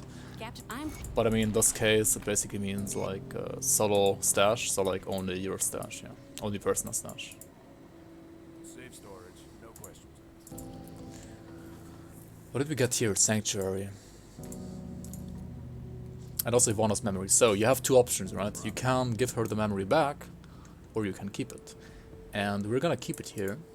I mean, if you want to keep it, you don't even have to talk to her, right? So if you give it back to her, right, you would get a loot chest over here that has a guaranteed legendary for you as well, an ultimate. But I'm not sure if it has a guaranteed legendary in elite or normal, so it's not really that worth it to do that on elite or normal. Also, there's an achievement around this memory, right? If you read it, right, you have to read again. And then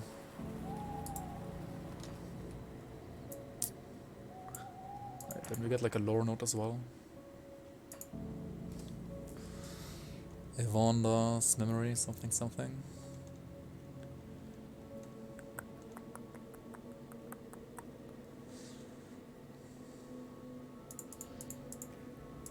No.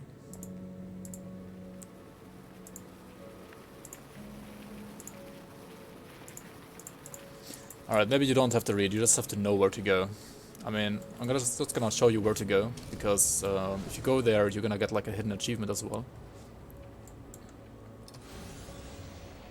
So let's go there. Hey Alan Fuma, welcome, welcome. Mage bolts as melee? Why don't make a pure melee bolt instead? Because sometimes mage melee is just better. And it's also more fun to play. Like, pure melee is sometimes like a little bit one-clicky, right? I mean, that said, I did do some like pure melee builds, like my Pierce Blade Master, right, for example. I mean, not the It does more Blade Master, but like the other one.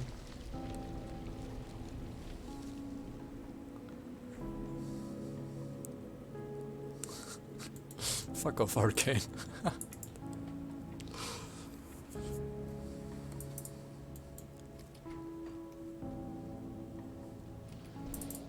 The thing is, I like the two playstyles I like the most in Grim Dawn are probably melee and mage. So why not play a melee mage, right? But yeah, anyways, you go back to the Tomb of Herald Mathis, right? And then you click on this torch over here. And then something's gonna open, like this door over here. And then you go there, right? Then you go here, and then you go here. To the crypt. And you will find Yvonne's hideaway. And this is where you will get the achievement, right? Once you enter this place, you're gonna get the hidden achievement. And you have some... Well, you can basically pillage her place, which is not like the nicest thing to do. But we're gonna do it anyway here. For the achievement. And there are some chests here and there, right? Here, and another chest here.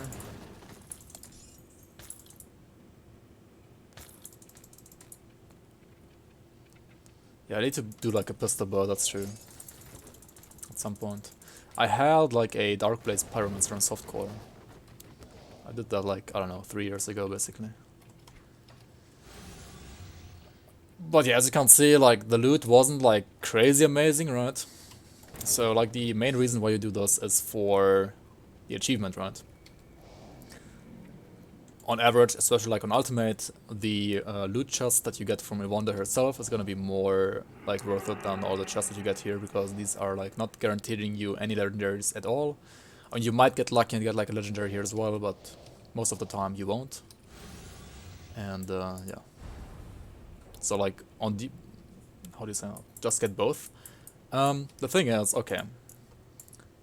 So if I go back to Sneak Up now, you can still give her back her memory, but she's gonna be like, well, you've already been there, right? And then you're not gonna get her loot chest as far as I know. You're only gonna get her thanks chest if you haven't been there, right? Yeah, she's like, she knows, right? She knows. Just drop a portal before you enter the place. Then TP back. Is that like a 5-head moment? That is a 5-head moment, right? You're right, Carbor. You could do that. Yeah. Yeah, like you could open the way, right? Drop a TP, go back here. Yeah, you're right, Carbor. Holy shit. I didn't think about that. But yeah, that's right. Yeah, you guys are right. And you can get both if you want to. Most of the time, just too lazy to do that, but yeah, you can get both.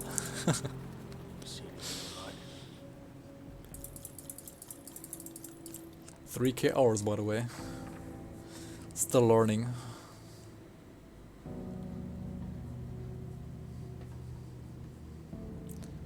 Also, this one is really good, right? Just for like the armor and resistances. And to be honest, like the skill is useless anyway, right? Noxious fumes are useless. Hexers. Now they're just right. Iron well spent. Anyways,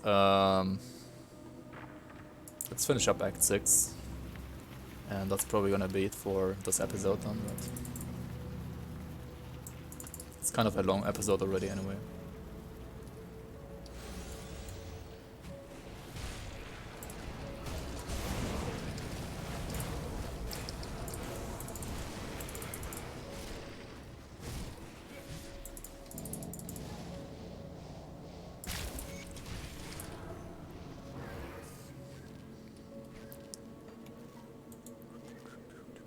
There's also like another side dungeon over here that you can only access once you're like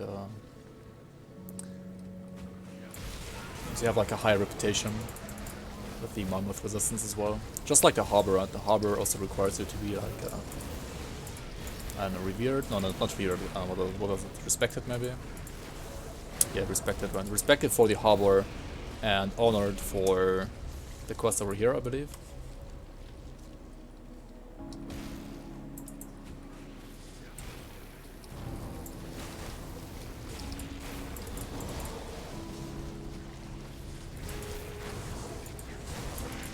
Which means we're probably just gonna do them on Ultimate or Elite, and not here on Normal.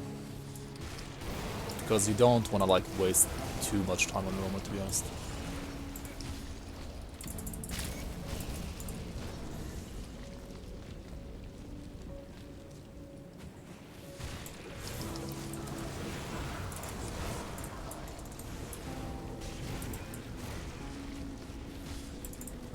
Wait, there was a totem? Oh, oops.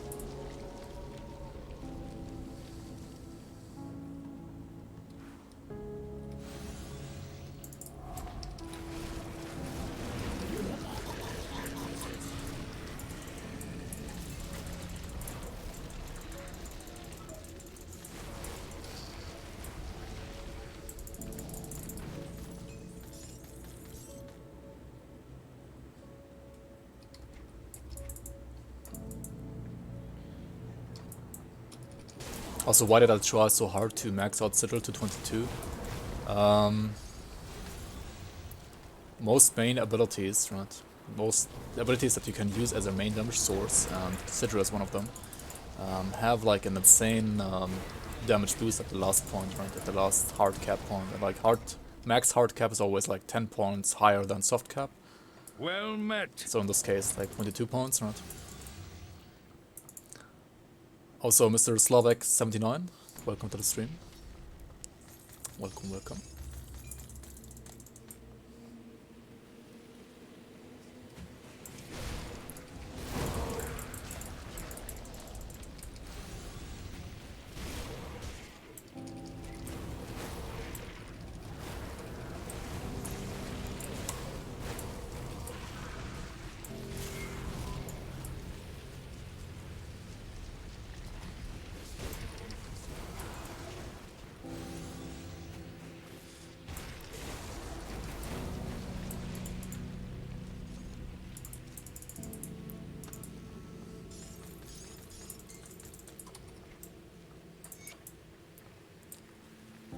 Ronald Marion.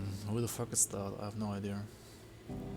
Anyways, we killed 2 of the exhausts, but we didn't like clear this area. And there's another exhaust, well, over here, so technically I could like go down the living factory already. But there's also a shrine here. And also like another purple boss we should check out.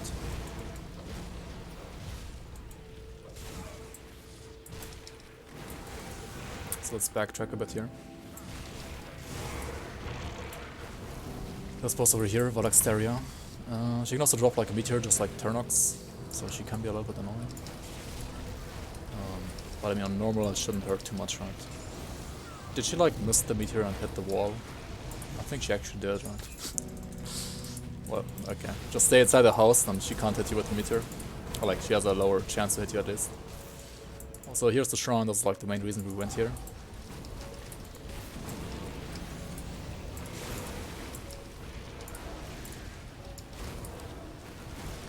Hey, Media-san, welcome, welcome.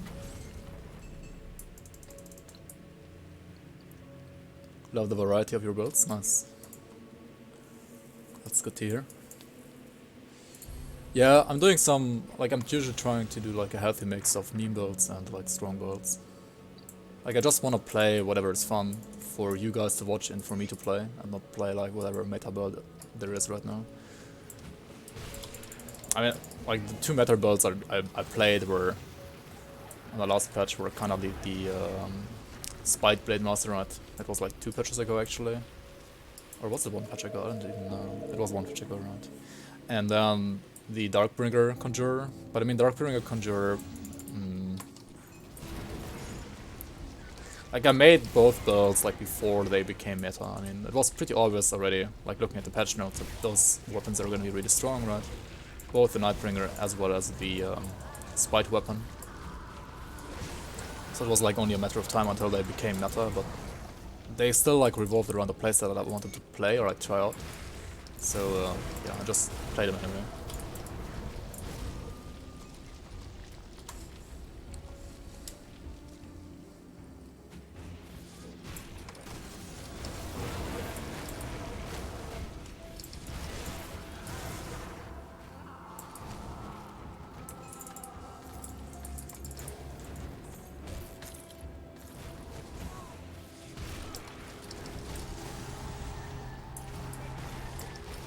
Like the good thing if you play like non-meta builds, right? For example, like my Cold Granada build, right? My Cold Granada build, I made a build, and then the very next patch it got buffed because it was so terrible.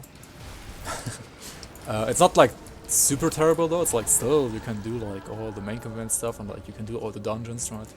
You just can't do like highest SR stuff or like highest Crucible stuff. But it always feels good like if builds like that get buffed. And I got the Praetorian Face Guard, are you fucking kidding me? I got like full set Praetorian. It's crazy, man. It's such a broken set actually, it's so good. I have to use it, right? Like 3-piece also gives me 35% Aether and Chaos. Like this is gonna carry me through Elite like crazy, to be honest. And I can craft a diamond now, right? Should we craft a diamond and go like be like crazy strong? Let's do it. Conjurer Promised Spirit is still good. Need something I mean Promised Spirit is a pet, right? I don't know, it's probably good. I have no idea, but I guess you need to like use other pets on top of that, right? Like just Promise Spirit alone is not good enough. But I think the Bleeding Pet build, right, all around Briar Thorn and Promise Spirit should be pretty good. To be honest, like if you're asking about pet builds, you're asking the wrong person here. Like I have no, I mean I do have some ideas about pet builds, but I haven't really played any pet build ever, so yeah. So I did get the Diamond blueprint, right? But question is, did I get Arcane Spark and Radiant Gem blueprints? Let's check those out, right? Let's go to the Grim Dawn wiki again. And let's check for Arcane Spark. And check where you get that one, right? So Arcane Spark is available from the Black Legion faction quartermasters after reaching respected status. So we could buy those, maybe. And then the other thing was Radiant Gem, right? Radiant Gem. As a crafted baseline, okay, so we can craft those no matter what. And Wrath Stone is, I think, the same, right? So Wrath Stone needs 3 cracked lodestones, I have 10. And Aether Crystals 3, okay, so we can craft those. This one needs a dense fur, right? Dense fur is like chilled steel, bristly fur. I should have a bristly fur in my stash, right? In my personal stash. And 3 scrap. Molten skin. Same thing here. I should have this in my personal stash as well. And then a rigid shell, right? Rigid shell has a better shell, and I should have a better shell in my stash as well. Okay, let me double check again if I cheated here or not. I think I didn't cheat here. So we have better shells here, and we have bristly furs over here. Perfect. So now we can make a radiant gem, right? A radiant gem. There we go. And now we need to buy the blueprint for the Arcane Spark, right? It was last updated like 2018, that is true, but they didn't change recipes or like blacksmith. They didn't change like how blacksmith blueprints work like since 2018 as well. So also another question. I don't 10 points with Locust Swarm, and I'm not having energy issues. Is there a way to combat energy issues at lower levels, other than investing stat points of the spirit and spec some points out of it? If you're a shaman, you can spec into Bogdrogan's Pact for energy as well. Like this one will give you energy regen as well. And you should get an offhand ASAP, like offhands always have flat energy regen as well. So we have a quest here apparently. Nice. So let's check out the faction quartermaster here of Black Legion. So once you are respected, you can buy this Arcane Spark here, right? So let's buy this. And yeah, now we're basically allowed to craft Arcane Spark, right?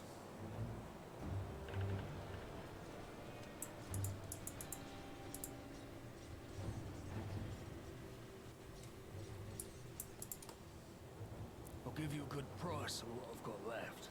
Also, if you have ectoplasms, right, you can always use ectoplasms on your rings. But I guess in Act 1 you won't really have too many ectoplasms. I don't know. Maybe they drop from like the Geyserman guys, right? I'm not quite sure. Might be the case actually.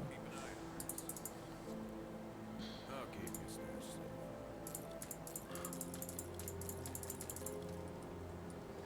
We wanna craft these actually. A whistle mask. I mean, it would have been good. It might still be good at level 65 actually. But now I have like the Praetorian face guard and it's like really strong actually. So we're just gonna use that for a while probably. Maybe even over those Anchoroids, head guard, right?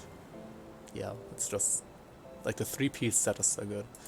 Okay, Arcane Spark. Arcane Spark needs 4 soul shards, 4 chilled steel, 4 ectoplasm, and 12 Chthonian seals of binding. So I would need more Chthonian seals of binding, right? I only have 9, so I can't craft it right now. Alright, we're gonna craft it later then.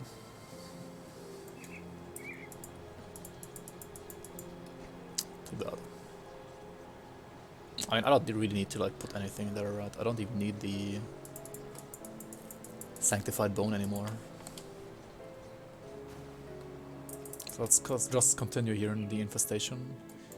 And the infestation has like a shrine over here in Ultimate at least, but I think it doesn't exist on normal. Let's double check here.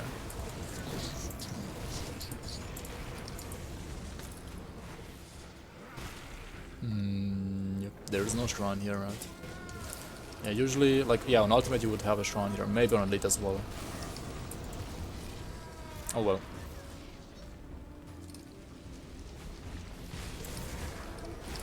Go finito this difficulty already.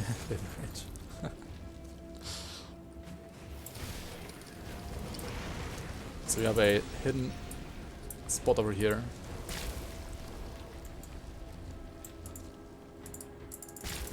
Another hidden chest.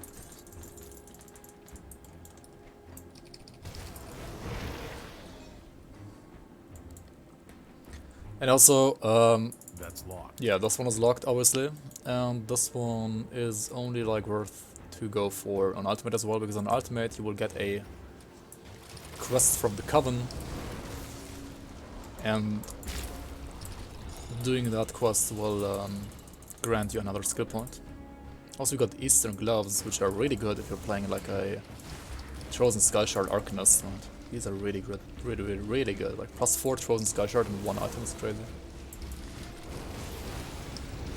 Especially on the glove slot.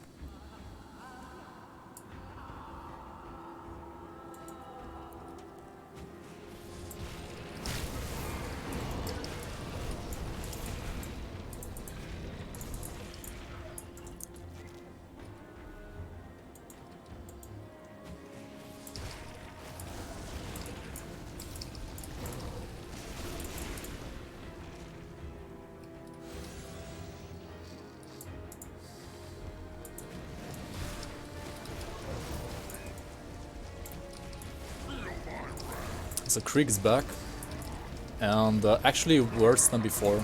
I feel like they should buff this Krieg. I know, he's like a worse version of his former self. And then you obviously burn this down, because you don't want the women here to suffer anymore. Yeah, we got like nothing. Oh well. Like the Act 1 Krieg is strong, right? He's not that easy. But this Krieg is like super duper easy. Where do we farm Blood of Chthons? You can farm Blood of Chthons from Chthonians, so for example Bastion of Chaos is a good place to farm it. Or you can also like always transmute Blood of Chthons, like you can transmute brains or hearts into Blood of Chthons, right? At the Smith and the Necropolis. So like if you're out of bloods but still have like lots of brains or hearts, you can always transmute them over in the necropolis. So yeah, you gotta kill the 2 flesh collectors here. Number 1 is already dead, number 2 is about to die as well. And then you have this guy here, right? And this guy literally doesn't matter at all. You can like toss a coin. And or like let chat decide whether or not to kill him. I mean, he's just gonna die this time though. And then they have like one more secret spot over here. And over here we have like another chest.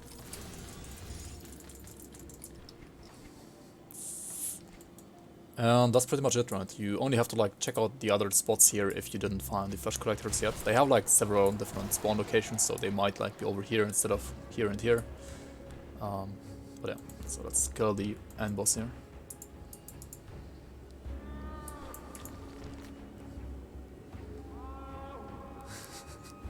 It would be amazing to see a Markovian Bargothian or an Avenger build pure melee. Huh. I mean, the Reaver's Claw Blade Master that I did is pretty similar to a Bargothian, to be honest. But yeah, maybe you can do like a Markovian,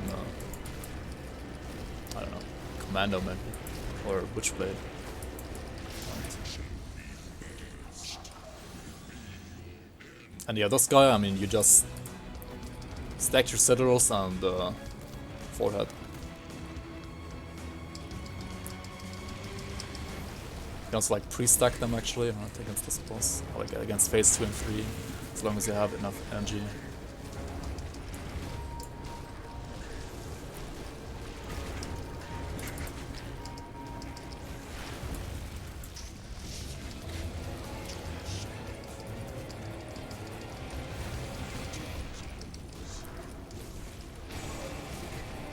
Just need to like, be a little bit careful with my energy here.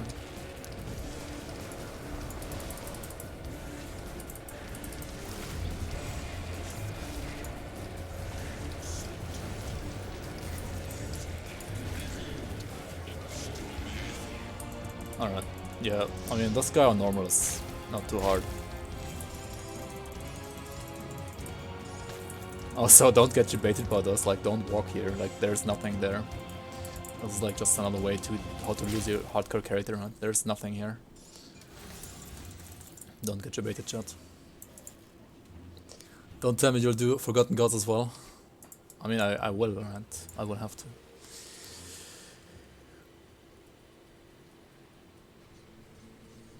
Anyways, this is gonna be it for... Well, not quite actually. Still have one more quest, right? Black Iron Dogs.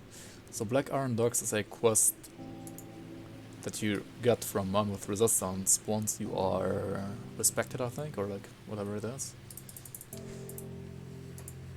Yeah, respected. And the docks are, well, over here, right? So let's go to the docks.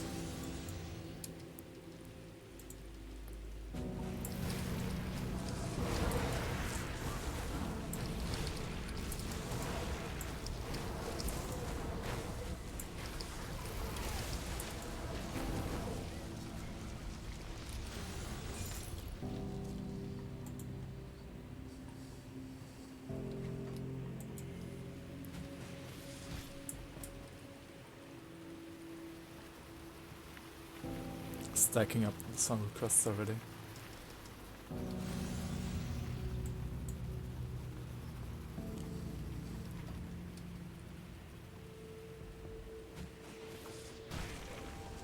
Bourbon is gone. Maybe he's inside the prison.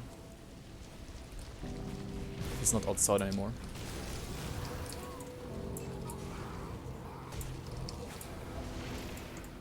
Secret dungeon?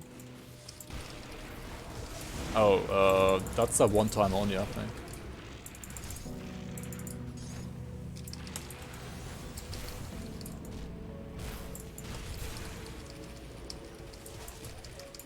Like Bourbon clones are one-time only, I think.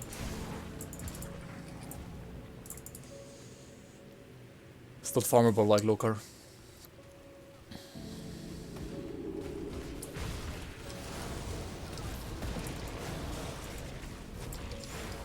mean, this quest is kind of straightforward, right? I mean, there's gonna be like hordes of enemies spawning here, and you just have to collect, kill wave after wave.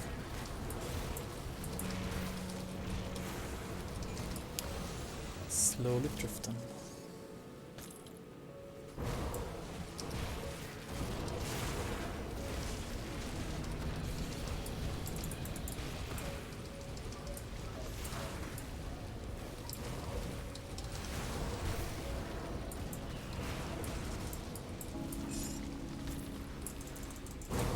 I kind of want like a little bit more energy regen, to be honest.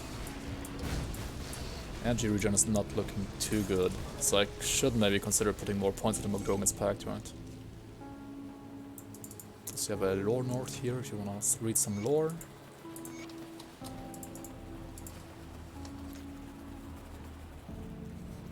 Bloom's Greater Crucible. Was the myth? I owe it for now. And yeah, she has another quest that you will unlock once you're honored. We're probably not gonna do that on normal though. We're gonna do that on elite or ultimate instead. Also, if you wanna like farm these shields, which can be really good for example, a death knight, right? This guy over here sells them, right? So you can always like just vendor farm these shields, which means like you check the vendor. If he doesn't have some that you like, just exit the game again and like reopen the game, and he's gonna have different shields for you. Right? Also, we got a Grasp of Unchained Might, pretty nice for like a Pierce Blade Master as well, or like a physical soldier as well, actually. Yeah, it's actually better for a physical soldier than for a Pierce Blade, I must say. Got something you need stashed.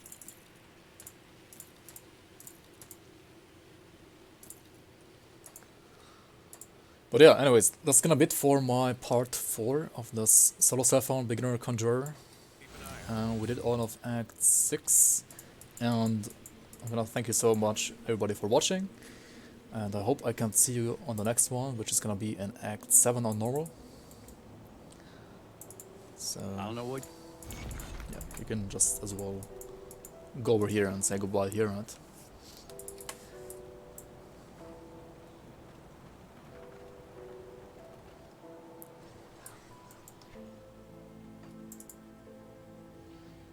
Got something you need stashed? Keep an eye on this.